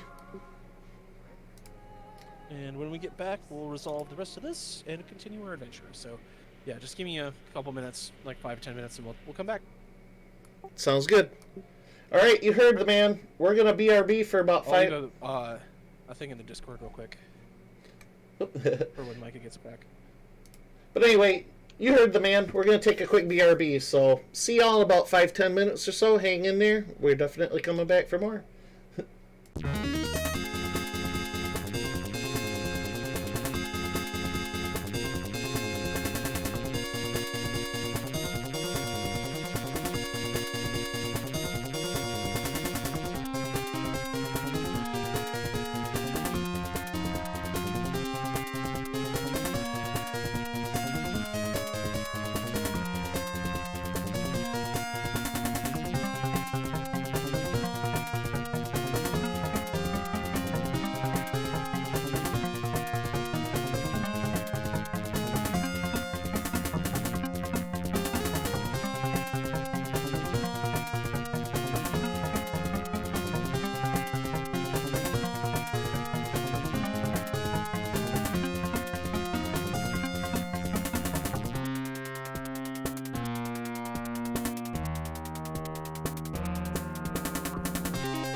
There's my Twitter.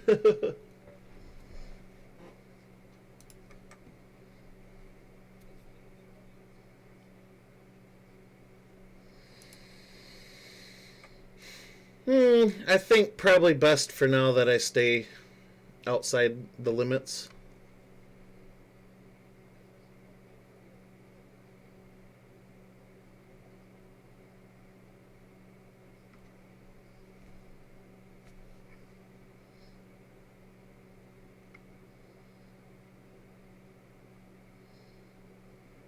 Oh.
What do you?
Nice.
Your handy dandy notebook.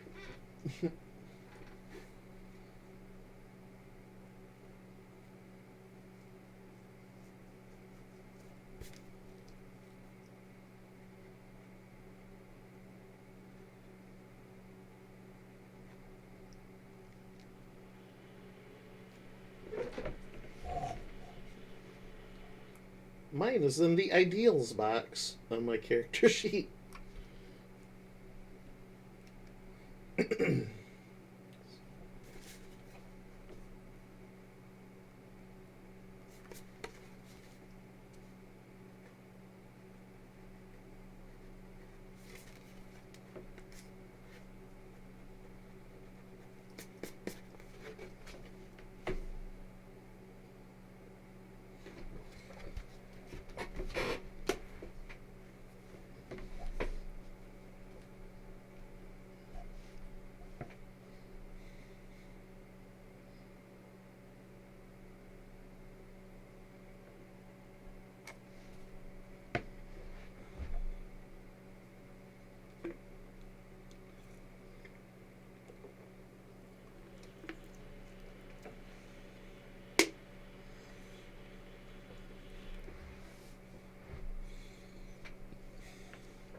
Ugh. Guess you gotta do it. Gotta do what you gotta do.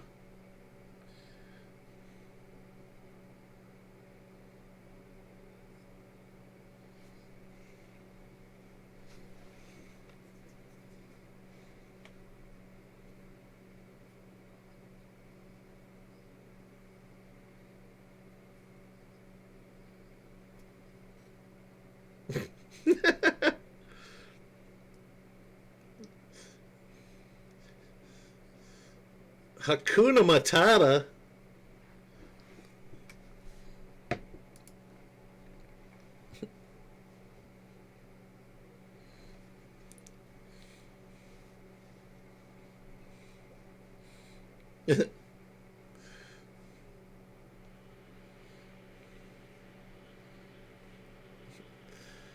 Slimy yet satisfying.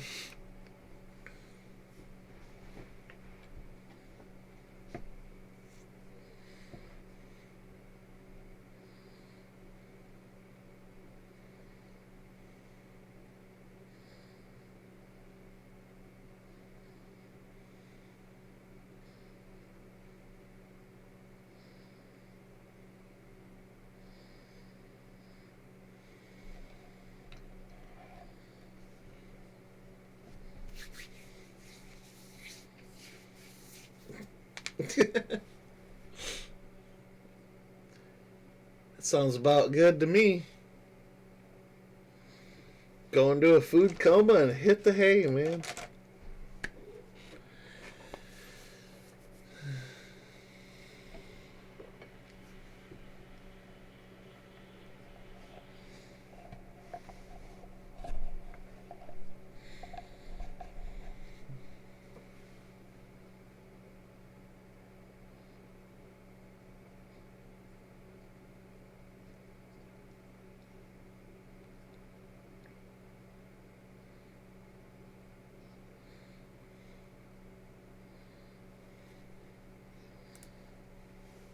Rocknar.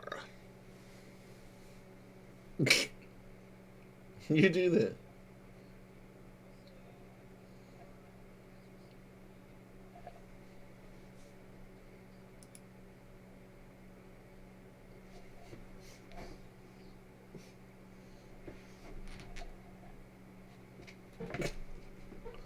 Look at this ham. Such a ham, buddy.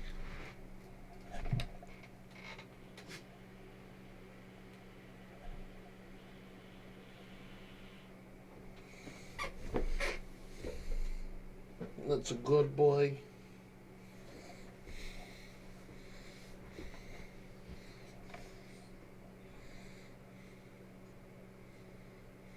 Oh, ew.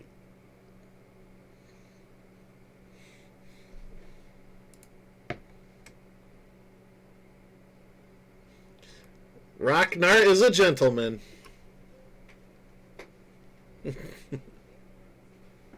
Oh.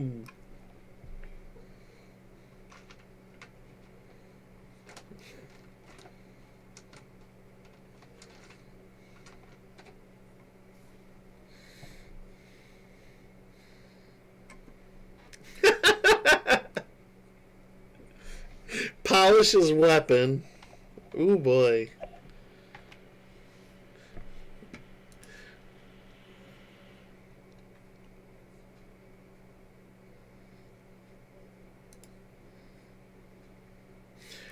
Um, I'd like to think I at least relayed to Snafu where I intended to be staying outside while they were dealing. Yeah, I'll go back to the camp.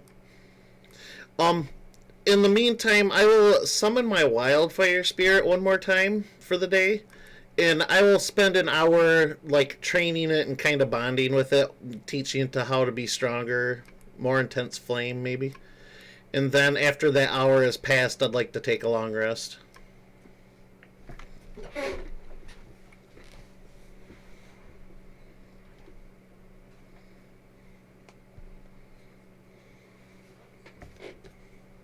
Okay.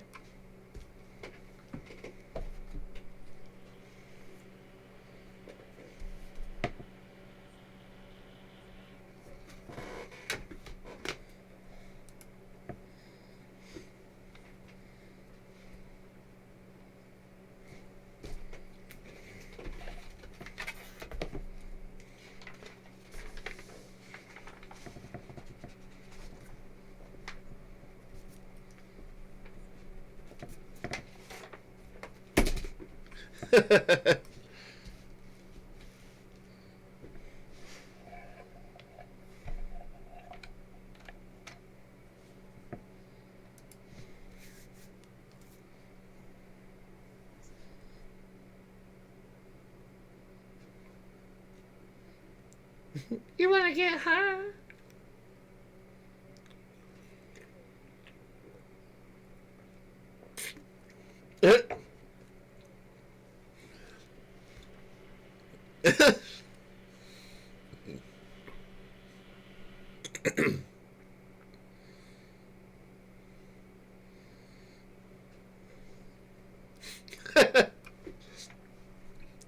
Roll Constitution save.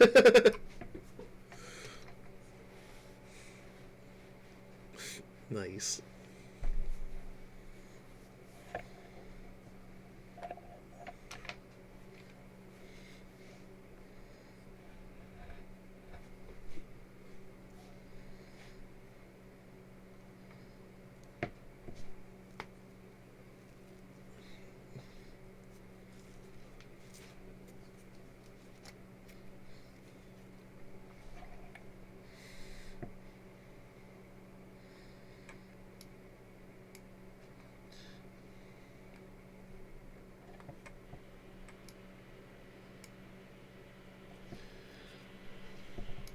Wait, we're further south. There it is.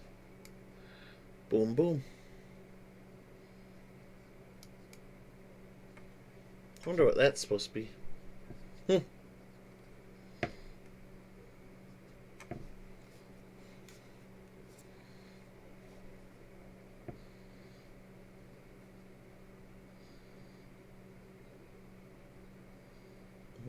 That's what the caravan.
I'm just along for the ride now.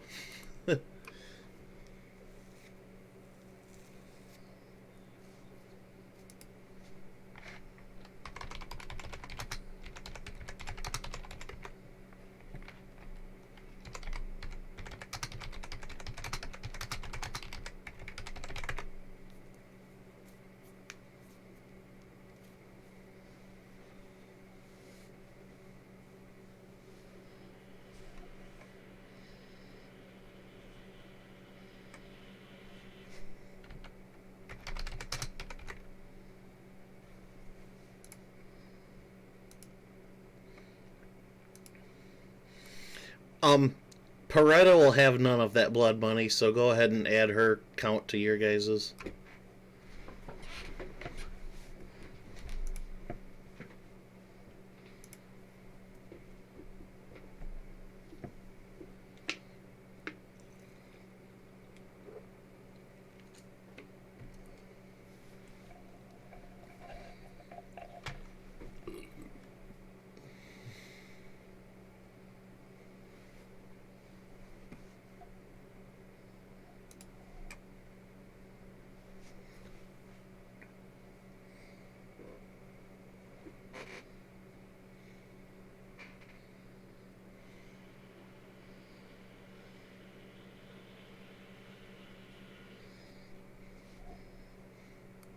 Hey, cool.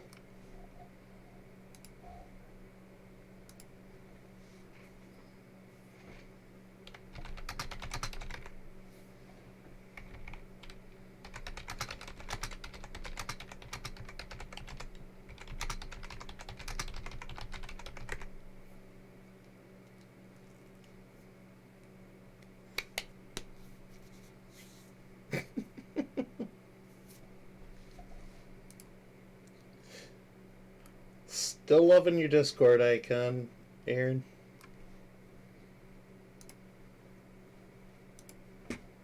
Yeah, some entry level loser, I'm sure, but it is pretty funny.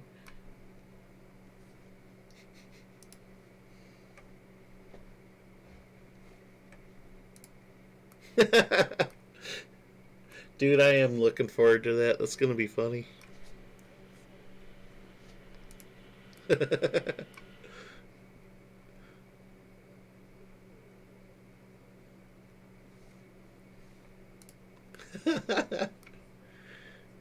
Yeah, yeah. I thought he had. I thought Aaron said he had giant girl arms, basically. Yeah, that's why I remember that. Yeah.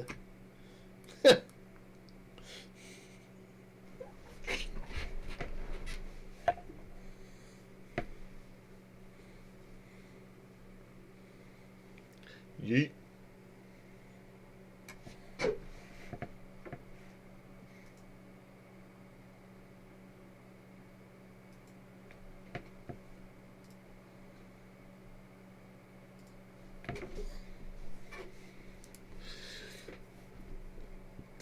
The man behind the curtain.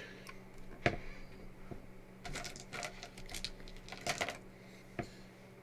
little bit of planning. Nibene. Nobene. Nobene. Here we go. Holy moly. That.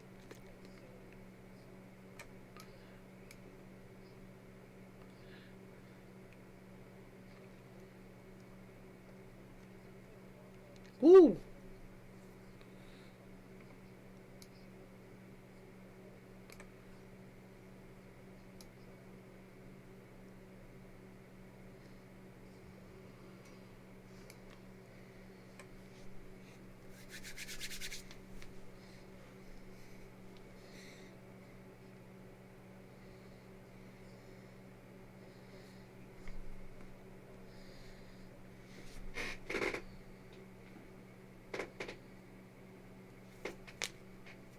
Sitting back for this. I stole the show the first half of this.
kind of fitting music.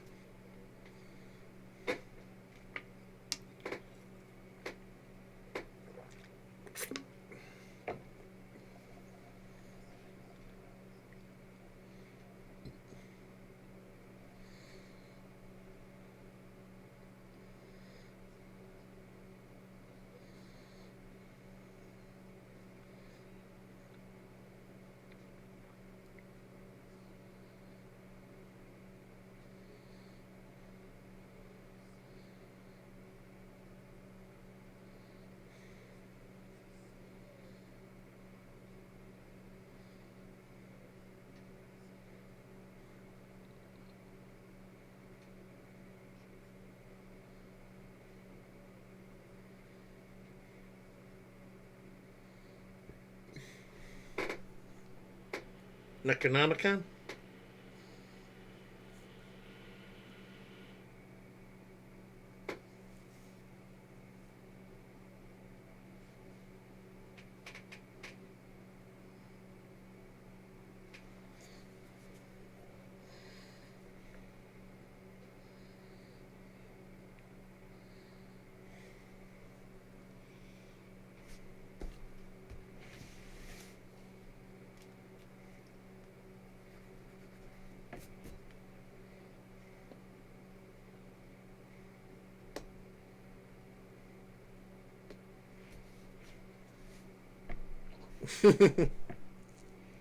Yay!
I forgot I ignore resistance with fire.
Natur.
buddy?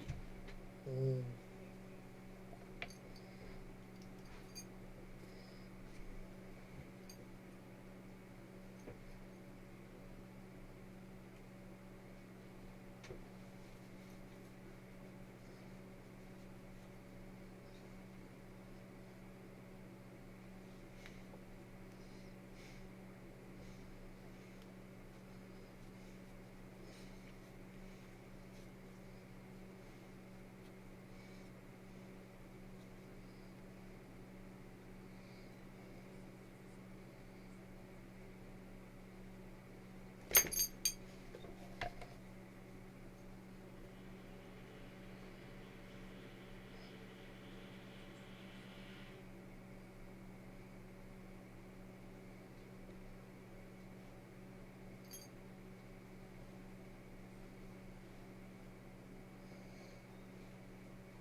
He's a good boy. He's a good puppy. Good buddy.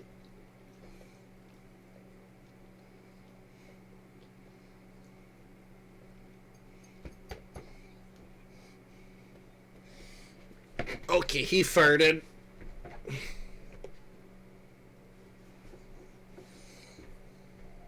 Good boy.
Peretta will join you.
Highfalutin.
Slap chop. Slap, slap, slap chop.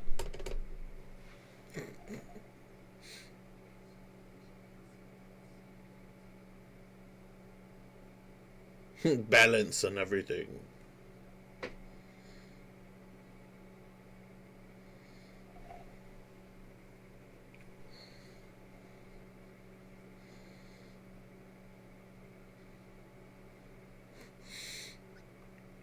Is he gonna act rich or is he gonna bargain?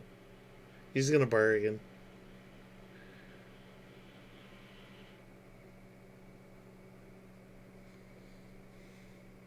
Oh yeah. Oh yeah, yeah. I'll take 100 for him, sure.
Hmm?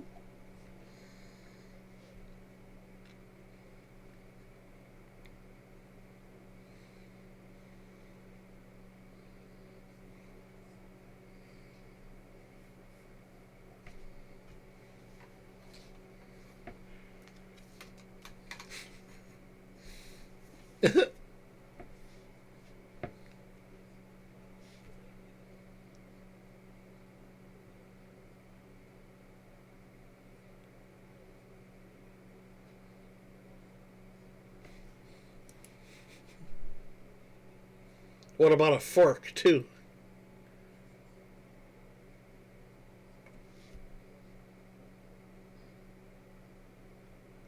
That's not bad.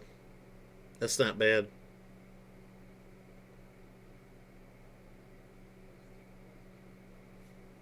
Oh, even. How about a fork to go with that?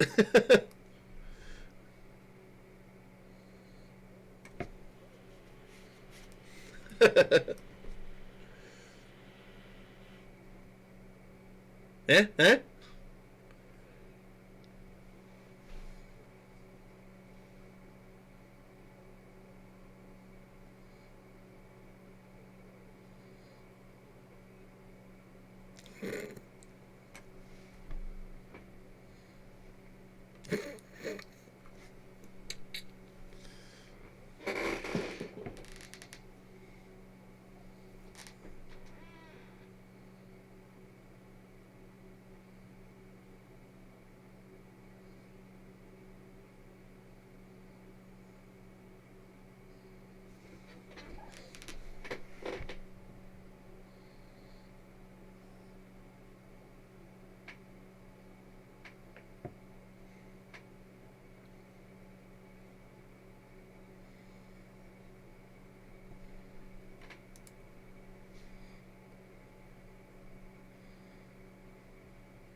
A makeshift shank, really.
You do that.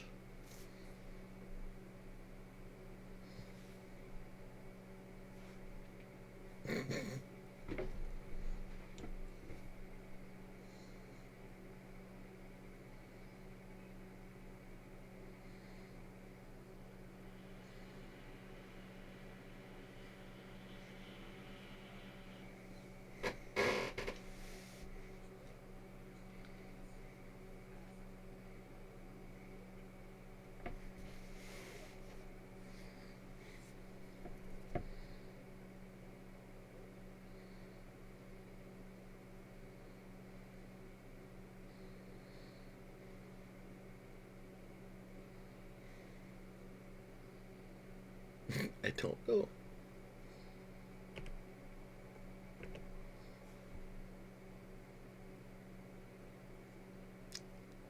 X. 21. I need to go refill myself, speaking of which.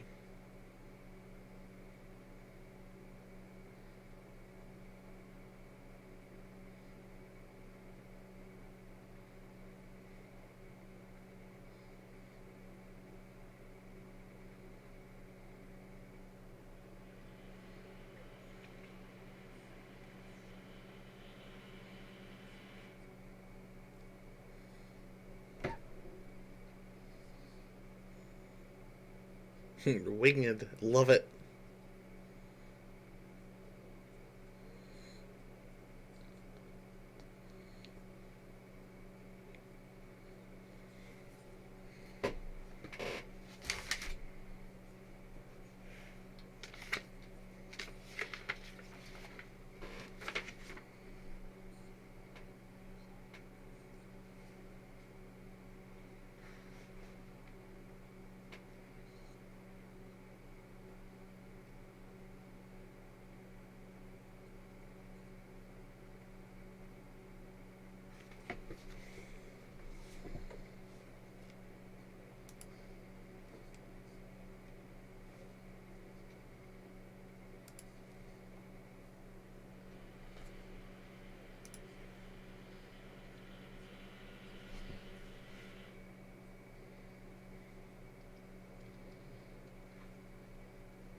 Forbidden magic. Ah.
Love this music. Love, love, love it.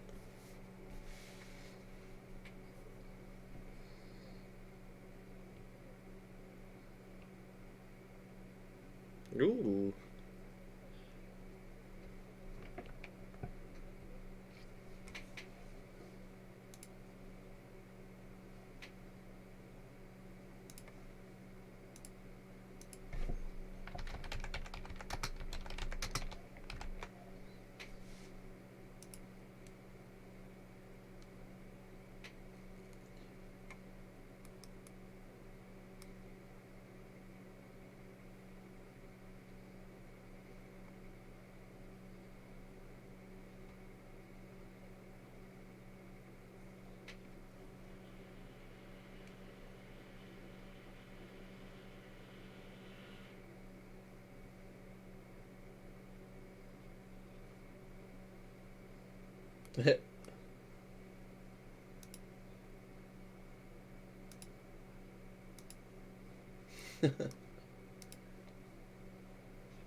Wow.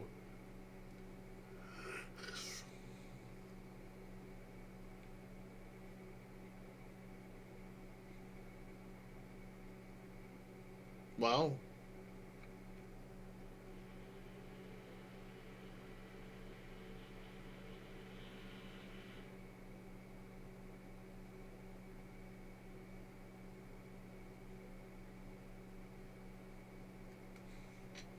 Damn.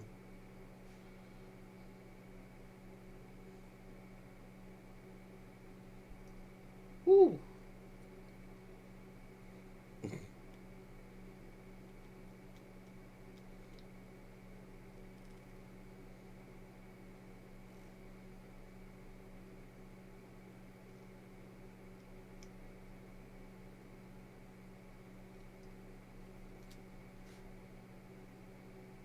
That's not bad.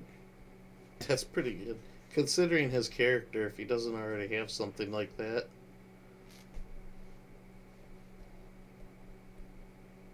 Yeah. Makes sense.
Neato.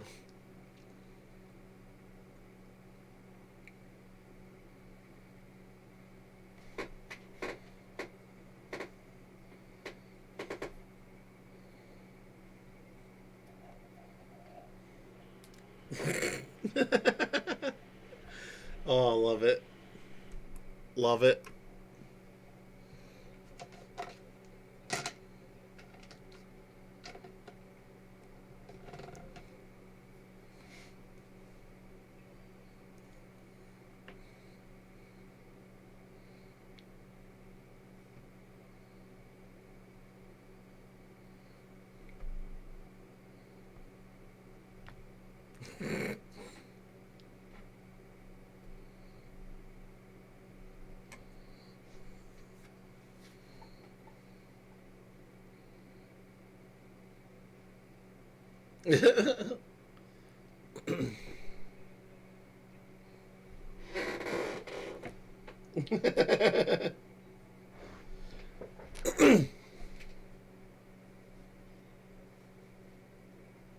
Hey, how you doing, Conrad?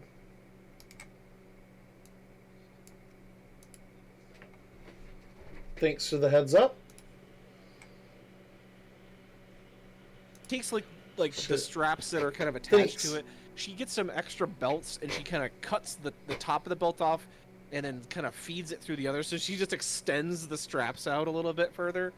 In about 15 to 20 minutes, she is able to fit it to your body. It's nice and it's not too snug. It's Thanks for the heads thicker up, than man. what you had on. But you've worn full plate bullet armor before, so the nice smooth like kind of edged plates. They're very good at deflecting blows with the sort of their natural aerodynamic design.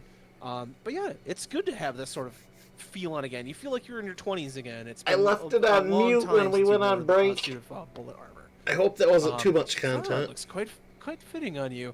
Oh, here, and she hands you this helmet. It's a little small, but it does fit. It like slides over your head. And it has a visor kind of cut out so that your face isn't visible, but your eyes are like perfectly visible. Okay.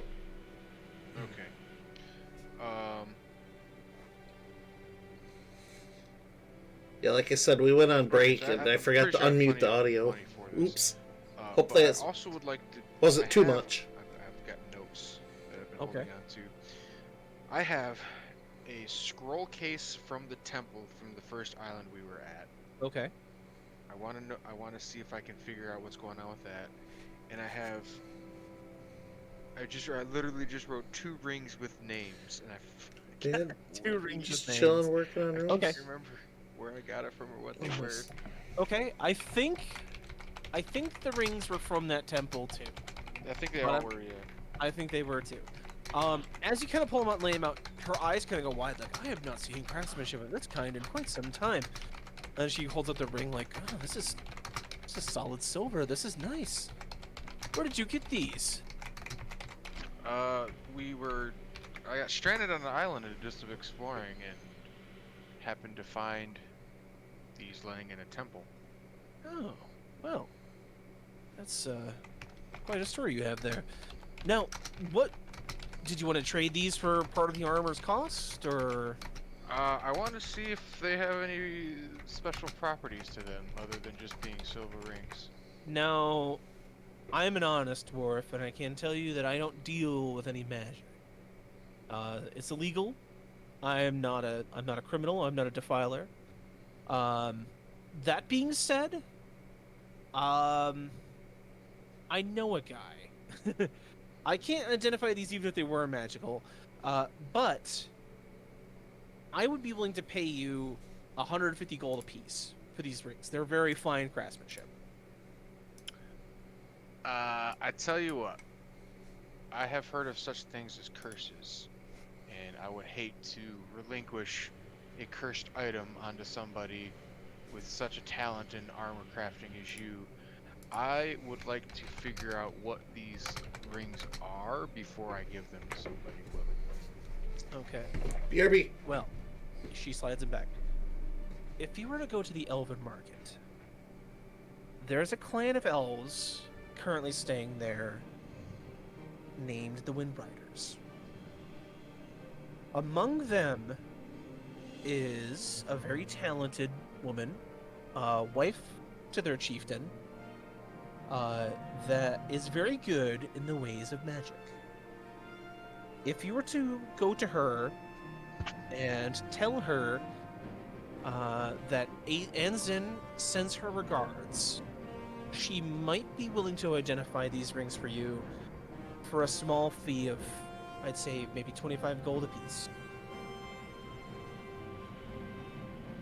Okay. Is that something you might be amenable to? Oh, absolutely. Okay. I am willing to hold on to this armor because you're such a handsome young man. And you're so kind. And I know that a warrior of your caliber would be an insult to have anything less than a perfect suit of armor. So, I would be willing to hold on to this if you would like to come back. How long are we in town for again? You're in town for a full day. Your caravan's not going to get here until tomorrow. Like, morning tomorrow? Most likely. If not morning, then close to midday. Okay. I'll tell her that I'll stop by, at sunrise tomorrow. Okay. Give me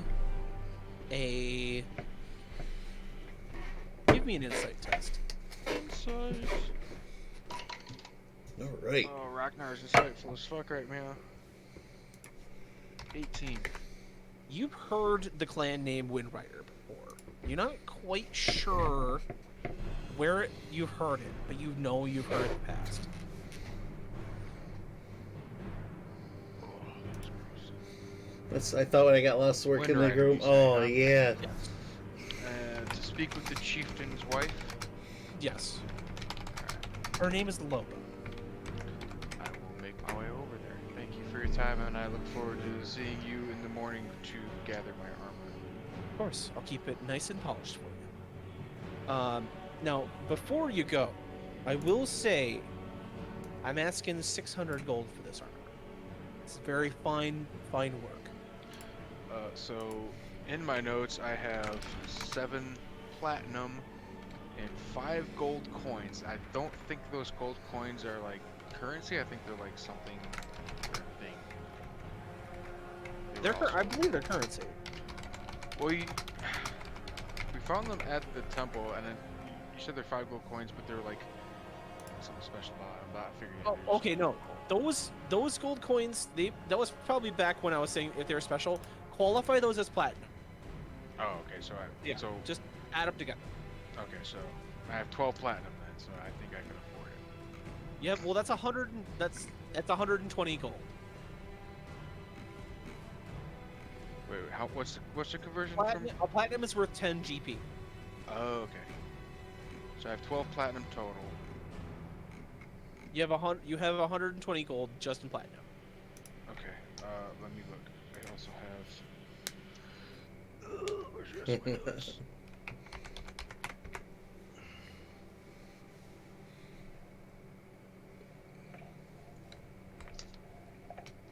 Oh, there it is. 3k GP. Yeah. Oh yeah, you got plenty. Okay. Why is it upside down? Why is it upside down? Because he's I drunk. have 3,300 GP. Okay. Give or take. So you're gonna head south to the Elven district. Yeah, let's go talk spells. You head south. You just kind of cut through the slave market, the various other parts, heading straight for E, the walled sort of area there, the Elven market. As you walk through the walls into this sort of caravan city, it hits you where you've heard the name Windrider before. Your friend Argus was Argus Windrider, your elven rogue from back in your adventuring days. His surname was Windrider. So you see his clan symbol, which is this sort of a Hermes foot. It's like a foot with like wings on the back of the ankle, like flying forward, kind of painted on the sides of a lot of these tents and caravans. As you head toward the large tent in the back, like sort of this ostentatious, like yurt that you would assume would be a chieftain's tent. There are 2 elven guards on either side, kind of like holding scimitars, not out, but like kind of like guarding. As you walk up, they look in like, "What's your business?" I've been sent from a friend of the chieftain's wife. I seek her counsel.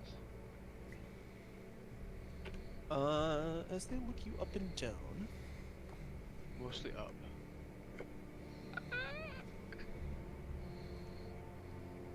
One of the eyes goes wide, and he says, "Wait, are you Ragnar?" Rocknar. I'll whip out like a. Wait, hold on. Would you like me to sign something? Don't whip it out. Never. I've just heard stories. No, come on in. Take a seat. The chieftain's out. Globe is inside.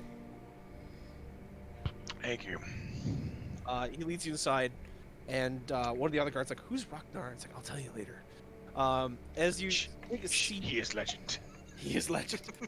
As you take a seat, there's a woman kind of at a table. She's got a scroll out. She's writing something down. She turns around, and you instantly remember who Loba Windrider is. You were at her wedding to her husband Argus. As she turns around, you guys kind of lock eyes. She goes, Who's breathing in their mic? "It's good to see you. It's been quite some time." It's been a few years. Many miles traveled, many adventures had. "I appreciate the gift that you gave me and my husband for our wedding day." And she kind of motions over. What was the wedding gift that you gave Argus and his wife? I gave Argus a fine metal scimitar with the inscription "To protect your loved ones." Okay, I'll say this hanging above, like their their mobile mantle, like above their bed. A few of these guys played Dark Sun before says, together, and they brought "My back husband old polishes it every characters. Sunday." This is So I from that appreciate that, thank you. campaign, so that's kind of cool. What brings you to Nibene? I approach and I hold out my hand with the rings in them. I've been told from a friend, Ensign, I think her name was. Ah, yes, Anzen. I am quite familiar. And I'll kind of like lower my voice and be like, I've been told you might know if these have any special properties. Are you asking me to identify some magical items for you? Oh, absolutely not. That would be illegal. Wink. Alright. Wink. Of course it is. Now, I might be able to look at these and tell you if they have special properties, and she sort of winks. Yeah, you want to take a seat here, and I'll see what I can do. Now, I do have to charge, even though Ragnar, you're such a good friend. I do have to keep my family fed. So, if you would like to give me at least 25 gold per ring, I will identify these for you. I think I can swing. That's not bad. I appreciate Yeah. that. Thank you. As she sort of sits down on this table, you hear a sort of a rustling through the the tent wall, and you hear this sort of squeal of just childish like excitement. Cheers. And kind of bursting forward, she goes, "Uncle Ragnar!" She jumps up. The young daughter, Medina of Argus and Lobo Windrider, jumps up in your lap and just gives you this giant hug. She says, "I haven't seen you since forever. I was like," and she like holds up her hand. I was like this big last time I saw you. Have you had any new adventures? And she just like starts throwing all these questions at you like rapid fire. Like, what's this? That's new. Well, like, what's this do? It just constantly bombarding you with questions before you can answer anything. Cool. I'll tell her about. I'll give her the story of our latest adventure, fighting the forest deity. She sits there with like her eyes completely wide. You see Loba kind of raise up from the table, and she says, "Now, dear, remember half of Roxnar's stories are true, half of them are not." And she sits the rings and kind of slides them across the table. She says, "Unfortunately, they are not magical, but they are very fine make.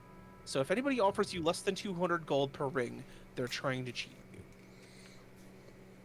Oh, that explains Ensign's low offer. I'm glad I didn't sell him to her.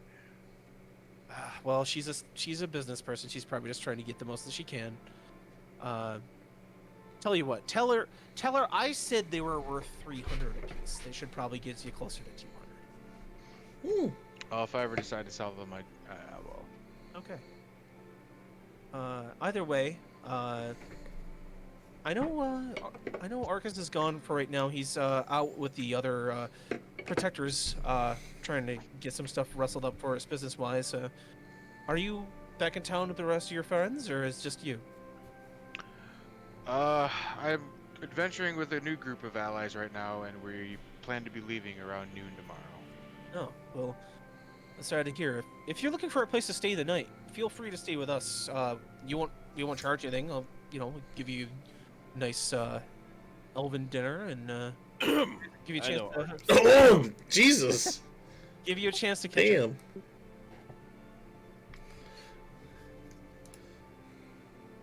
Oh fuck! I forgot, Mike. You're this. Yeah. You reprised your My role new as friends, the other people, the other person that was at his wedding. That's funny shit. well. Listen, Well, either way, just come back. Yeah, we have plenty of space for you and your friends if you'd like to stay here with us, and we won't charge you or anything like that. We wouldn't do that. I would for identifying, but I'll thank her for her advice, and I'll give her the 50 GP. And what I'll do the rest of my day is I'll let the party know that we have a place to stay for the night, and I'll plan on staying, and I'll bring like a dish to serve at like a potluck kind of. Oh, you're bringing a dish to Ooh, okay. breaking out the crock pot. Yeah. Wait, the rock pot. A rock Hey. Yeah, and that's what I'll do the rest of my day is gather Okay. some food. All right. While you were gone, Micah, what would you like to do? The rock pot. I love it. get back and tell. It's the most everybody. clever thing I've said all week, I think. Yeah, I'll let you guys know that we have a place to stay. You tell me where. Yeah. I'll be like, oh, okay. I haven't seen him since said wedding. In a good few years. I will do the Windrunner like travel around? They are, yes, they have a trade caravan. Okay, I was gonna say, I thought I remembered that, yeah, he was kind of just away from his people. You remember he was a protector. He was kind of like a ranger or a scout that would like scout out ahead to make sure that the clan was, wasn't going to run into a trap or an assault or anything like that. You do remember his father did die a few years before the wedding happened, where he got wedded to Loba. It was an arranged marriage, but they make it work. They enjoy each other. Yeah, it's been a while since you've seen him, but he's doing good for himself. He's now the chieftain of the Windrider clan. So. Okay.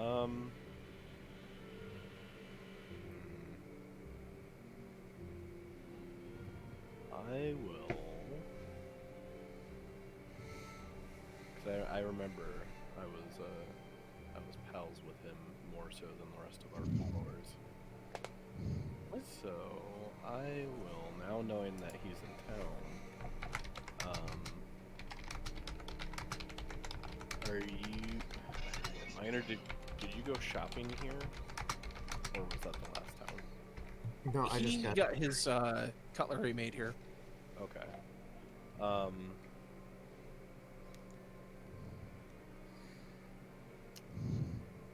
to think what I could get Arcus.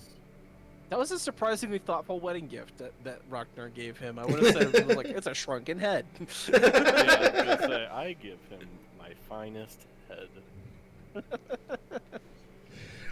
I mean, had I been there, I would have just given him a dagger with an inscription that said prenup on it. That is such a Kiliani gift. Oh, that Kiliani, killing everybody. No, see, they did kill each other for me. That's my thing. Got 0 blood on my hands. I say she hasn't met you. Last Argus knew you disappeared through a portal. And had I not gone through the portal, she never would. I'll see if I can get some, because we're in the trade district. Yeah. I'm kind of looking for any kind of, I don't know. It's hard being a psionic. Because it's like, what the fuck do you get yourself to, like, make yourself better? Right. So, It ain't easy being just green. buy a bow, a better bow, you know. I guess I'm kind of just gonna look for like any kind of like oddity shop that might have like rings or anything like that. Okay. If it helps the narrative, John, I will join Micah because that's what I wanted to do. Okay. So you and Pyretta kind of strike out. Go ahead and give me a perception check. Because you're helping, Pyretta's helping you. Go ahead and give me a. You can take it with advantage.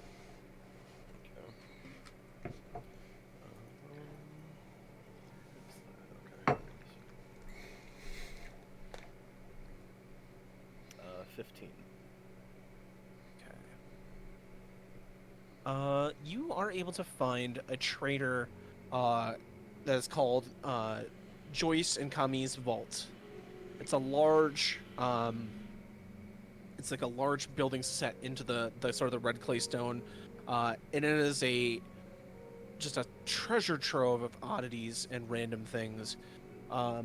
As you walk inside, you see a heavyset female human, kind of older. As she sort of walks up, like, "Oh, well, it's nice to see you. Welcome to my establishment. Don't normally get outsiders. You are a very curious person, very dragon-like. What brings you to Joyce and Camille's today?" Sorry, I'm gonna try and smudge my glasses. That's what Malaga says. Sorry, I got a smudge on my glasses. I would take off my glasses. I'm gonna ruin my Um,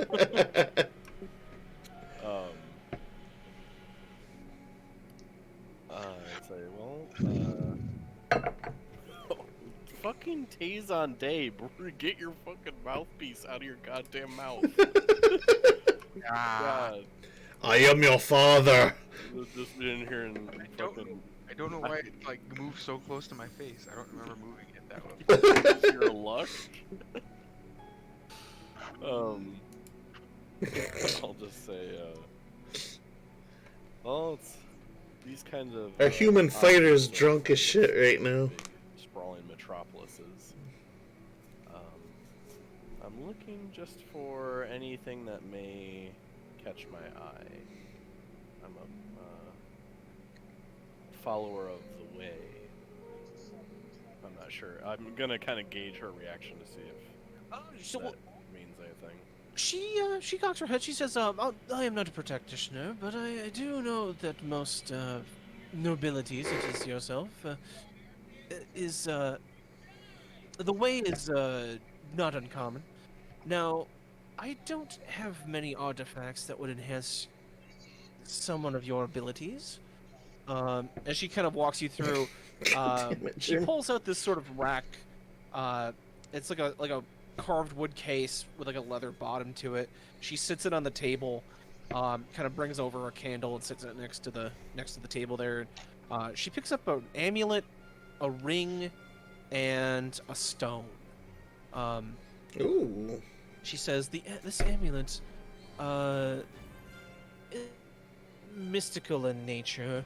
It is not too uncommon amongst those that wish to remain hidden. It is an amulet of proof against detection and location. Ooh. If you would like to utilize this amulet's abilities, it provides a protection against most scrying magics and detections of magical means. Someone wishing to do maybe some private business or keep themselves unknown would find this very helpful, I would imagine. This, however, Give it the rock she and holds her. up the stone, is what's called an Ioun stone. It is probably the most, I'd say, resonant item I would have with your abilities. Usually they enhance users of the way or other sort of mystical adventurers and users of power. This one is a reserve stone. It's a purple prism. This vibrant purple prism stores spells cast into it, holding them until you use them. The stone can store up to 3 levels worth of spells at a time. I will say this is more of a spell version, but if you wanted to dock some PSPs in that, I would allow it. So you could do that. Then, lastly, this particular item, and she holds up the ring, and the ring has this sort of like a blowing wind, like motif on the outside, and it's like birds kind of flying around the outside band. You know, not super detailed, but detailed enough. It's in like a copper, like a brass ring. This is a ring of free action. Oh. And I think it frees you from traps and stuff, if I'm not mistaken. description. While you wear this ring, difficult terrain doesn't cost extra movement. In addition, magic can neither reduce your speed nor cause you to be paralyzed or restrained. This particular ring would be very useful if you're looking to make your way through any difficult areas or not. I also carry a wide assortment of mundane bits of jewelry and other oddities.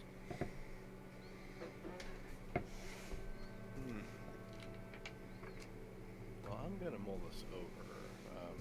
I'll kind of gesture to Irena. I'm not sure if you were looking for anything here. Peretta kind of steps up with a confident look about her, and she opens up her pack ever so slightly and produces a flash of a great ruby. And she says, I'm more interested in your premium items, should you have any. Her jaw drops. She's like, well, of course, I was unaware I was in such company. What particular items were you looking for? Oh, excuse me. What particular items were you looking for in today's shopping environment? Hmm. I'm in something of a gambling mood. Show me your finest. Okay. Let me see. Her rarest item that she has. Hold up.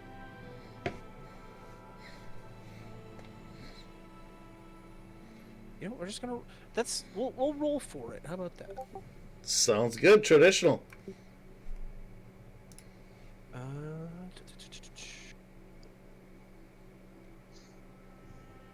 And if you want to go ahead, Jared, and give me a percentage roll. Percentage.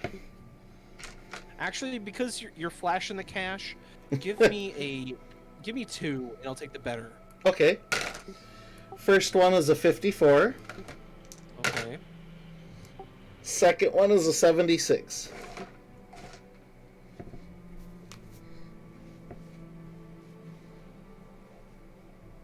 You said 54 and 76? Yes. Okay. She pulls out another case, like a smaller, more kind of compact one, and opening it up, she has another one of those Ioun stones. Said this one is a bit different than the other one. Its power is that of sustenance. Now, let me let your dungeon master flip to the spot where it is.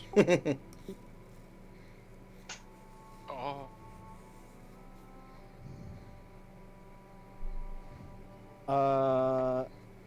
This one is very, very useful out in the Waste of Athos. That's why it's very rare. The sustenance stone, once you are attuned to it, your body absorbs all of its nutrients from the ambient environment, meaning that you do not need to eat or drink while this clear stone orbits your head. That would free you of your survival requirements. The other item she produces is a rope. The rope is finely spun out of what you can tell is not just giant hair, but like actual like hemp and other plant life. It looks like it's a very very complex weave of various materials. She says this is a rope of entanglement. It was crafted by hunters of the forest ridge to the north. The rope is 30 feet long, weighs 3 pounds. If you hold one end of the rope and use an action to speak its command word, the other end darts forward to entangle a creature you can see within 20 feet. The creature must succeed a DC 15 dexterity saving throw or become restrained. You can release the creature as a bonus action to speak the second command word. A target restrained by the rope can use this action to make a DC 15 strength or dexterity target's choice. On a success, the creature is no longer restrained by the rope. Rope has 20 AC and 20 hit points. It regains 1 HP every 5 minutes as long as it still has 1 HP. If the rope drops to 0, it is destroyed. Peretta nods in acknowledgement. She kind of looks toward Malagaz and sort of nods. Well, I would say very impressive, I will admit.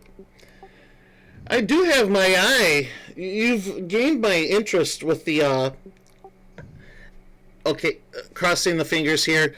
The first item was something of sustenance, I'm sorry? The Ioun Stone of Sustenance. Ioun Stone. That Ioun Stone very much has my interest. But I would ask, would you be interested in letting the other item go? Perhaps if my partner here were interested in purchasing it. Now, the items I have shown you are my rarest items. I have enchantments put upon this case, and she kind of closes it, that seal this case if I am not touching it. So I'm going to slide this. She slides it kind of in a pocket. Now, I'm willing to sell this, but this Ioun Stone is very rare. I am asking a minimum of 3,000 gold for it. The rope is a bit less rare, but it is still very useful. For that item, I am asking 2,000. Per nods. If I were to give you this gem, and perhaps she produces a batch of noble jewelry alongside the gem. Did we appraise that gem? The gem, yes, you did. That was 2,000 GP, but the noble jewelry we did not. Okay. Alright. The noble jewelry. Let's see.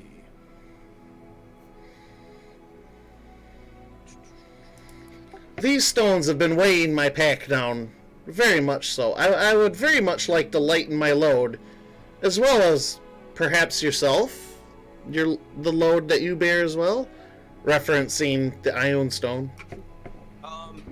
She kind of looks at the fine jewelry.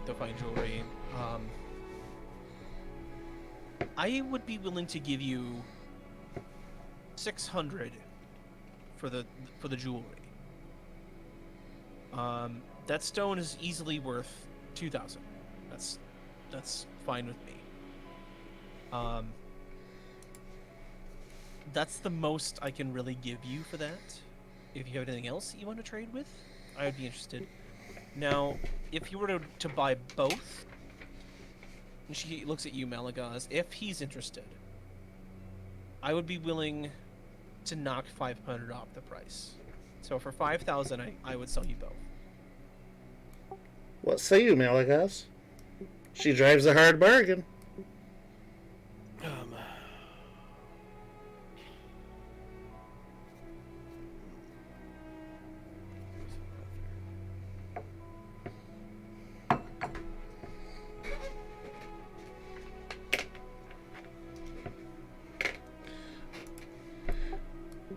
You said, John, that the gem was 2,000 and then 600 for the noble jewelry?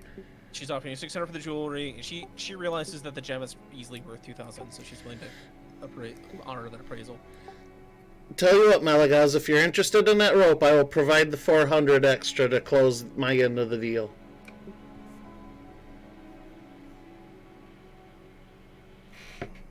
So it's a... So, how much is the rope? The rope is 2,500. Okay. She wants 3,000 for the Ion Stone. Okay. But she's willing to knock the other 500 off there, so she'd sell you both for 5,000. So basically 2,000 for the rope if we were to do this together. Yep.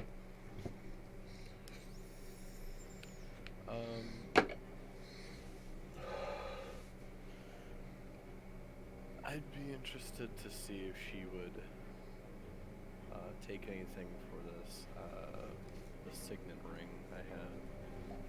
It's from the that island we were on. Sanctuary? Okay. Yeah, the Pathfinders and whatnot. Okay. She takes a look at it and she says, it's a very fine craftsmanship.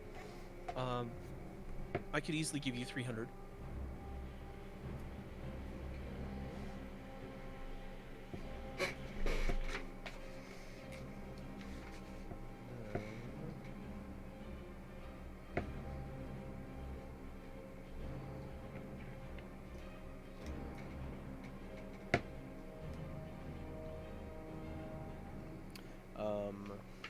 Would she be interested in this book of short stories from that island too? That's written in It's an ancient book written in Draconic. High or low? Hi. Get this dog. Give me a persuasion.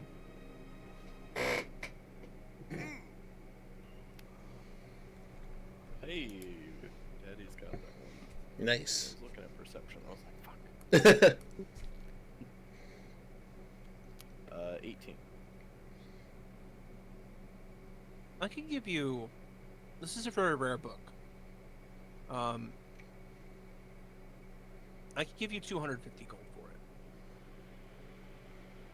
it. So 300 for the ring, 250 for the book. Yep. 550. Okay, Jesse just said he has to go to bed. We will wrap this up soon. We'll pick up the next day in even A. So, Jesse, go ahead and give yourself 15 XP, and we'll roll for the magical items, and we'll tell you what we get. Okay.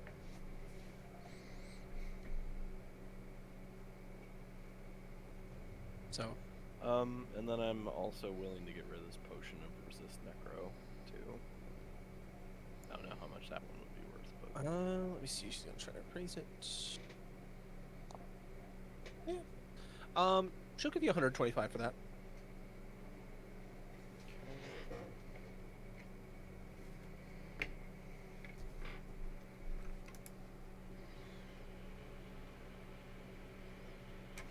okay. I bumped up my gold to 2075. Yeah, I'm willing to do it if you are.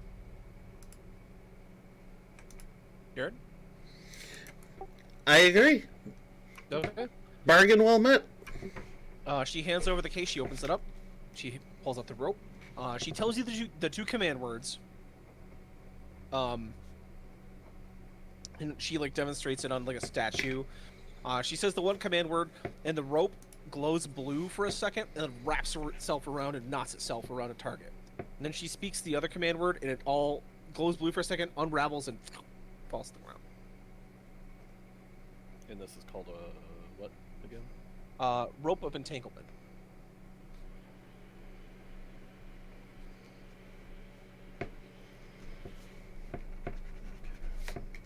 And then Jared, as she hands you the iron stone, she kind of keeps her hand, like as you're about to pull it out, she closes her hand over your hand, and she says, "You may not have to drink or eat, but there's still a lot of deadly stuff out there. Take care of yourself, okay?" She nods in agreement. Yes, Athos is challenging, but this will definitely ease my journey. Thank you. Good. You're very welcome. With that, was there any interest, Micah, in the Ring of Free Action, the Amulet of Proof Against Detection and Location, or the other Iron Stone? So if you were to make that Iron Stone or just store PSPs, how would you equate that? Let's talk about it. I guess to give you some idea, I can cast spells. It just costs Okay. PSPs to do that.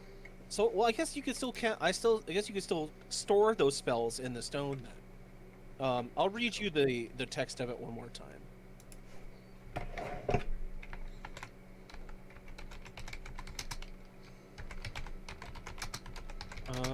The stone can store up to 3 levels worth of spells at a time. When found, we won't do that because we won't be able to cast any spells other than your psychic stuff. Any creature can cast a spell first through 3rd level into the stone by touching it. The spell's cast. The spell has no effect other than to be stored inside the stone. The stone can't hold the spell. The spell is expended without effect. The level of the slot used to cast the spell determines how much the spaces it uses. While the stone orbits your head, you can cast any spell stored in it. The spell uses a slot level and spell save DC and attack bonus, and the spell casting ability. The original caster was otherwise treated as it was cast the spell by the current caster. So it looks like up to 3 levels. So you could cast 1 level 3 spell into it, or 3 level 1s, or a level 2 and a level 1.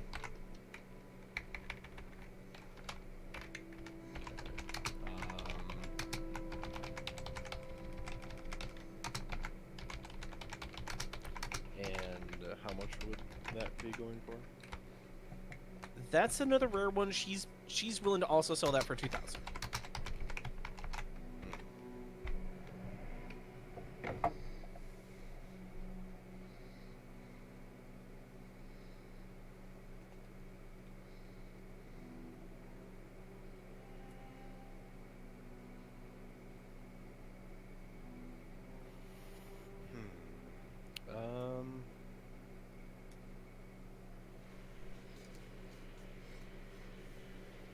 I kind of just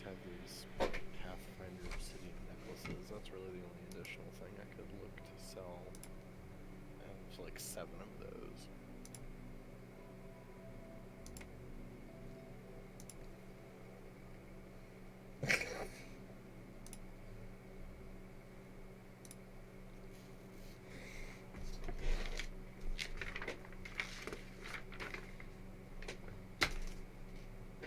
I mean, it's up to you if you want to try to sell into her, but I'll just be curious how much you take them for.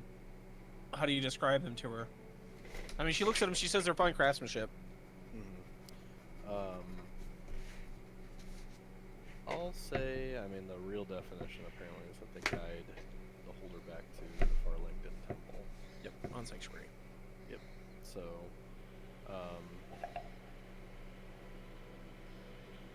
I'll describe them as they were necklaces of a fallen order, fallen religious order of protectors that do have magical properties to them. I'll just say I wasn't able to identify them because I wasn't. Give me another persuasion. This dog. Look at him. Look at the dog. This time it's 23. She's willing to trade 400 apiece.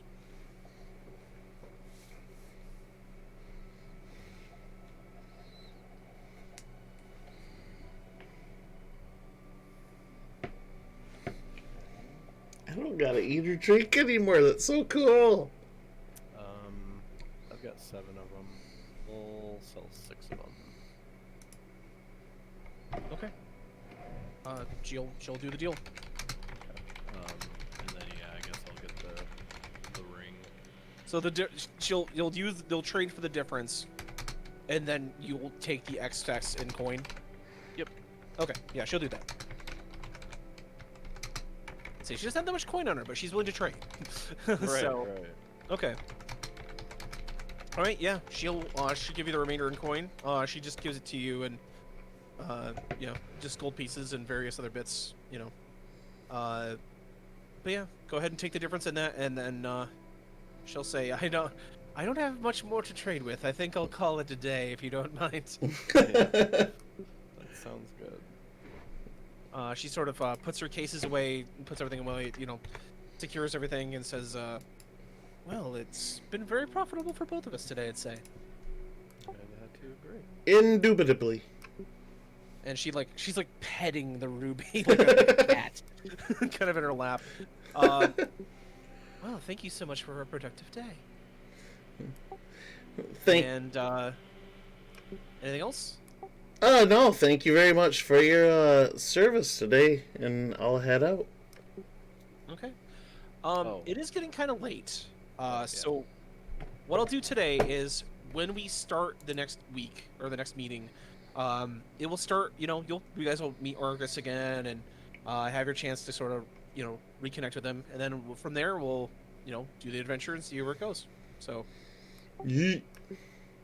I'll say that tonight's adventure sort of ends with everybody kind of gathering together and heading toward the Elven District. So, Dude, hell of a meeting tonight. This was exciting.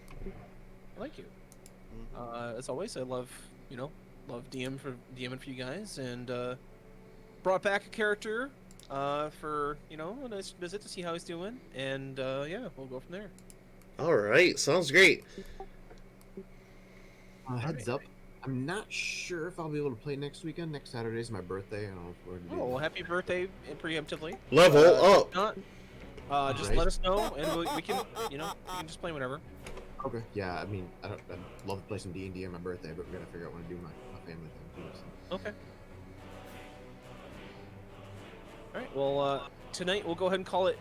How much experience do you have, Jesse? You said 15 for Jesse. 15. Yep. We're gonna give 15 apiece. Okay. Yep. And yeah, good job, everybody. That was phenomenal. I feel like this was a really solid meeting tonight. Thank you. But I like to like I said, I like Athos, and I like this campaign, so I'd like to see where it goes. oh hell yeah, I'm fully invested. But anyway, alright, I'm going to go ahead and close stream out, so I'm going to take it over there. I'll be right back in Discord if anybody's sticking around, but anywho, thanks again, John, for DMing, and everybody else. I had a lot of fun tonight. This was a good one. See you next time on Dark Zone.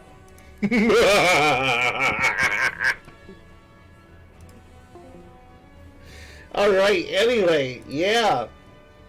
Dude, big game tonight. Boom. Alright. Yeah, big game tonight. That was fun. I had a freaking epic half of the game. No, the whole of the game. Really. Holy crap, that was fun. I feel like I really, progressed as a character tonight. That was a major arc for her. Paretta's on the freaking move, dude. Alright. I'm stoked. But anyway, yeah, Conrad Kush, 420. Thank you, bro, for coming tonight and watching me. I hope you had fun watching and listening, even though I screwed up and muted the audio for like 20 minutes. We went on break and I muted just so they could talk, freely off screen. I came back and I never restored it. That was like 20 minutes. That sucks. Oh, well. But thank you for the heads up. That would have been the whole second half of the game if you didn't speak up. I appreciate it. But yeah, Conrad, since you were watching tonight and I gave you the option, if you want, hit me up with a message and let me know if you want to see Digimon or Bioshock on Tuesday. Those are the two games I have kind of on deck, and I'm kind of waffling because I don't know what I want to play more. I've never played. It's called Digimon Cyber Sleuth. Have no idea what it is. It'd be a totally brand new experience. Or conversely, Bioshock, which I've played and beaten, which is an awesome game, and I'm kind of overdue to replay it. So either way, I would be stoked to play either. But for now, I'm going to go ahead and log off because we are done with D&D for tonight. I'll see probably everybody Tuesday. I'm planning on streaming Tuesday. We'll see how I feel after work. But no, I'll make a serious effort because I've been in a funk lately. That's why I really haven't been streaming other than D&D. I'm hoping to break it. I need to be proactive. That's why I'm kind of trying to shoot for it. But anyway, I'm rambling. I had a great night tonight. I hope you had a great fun watching.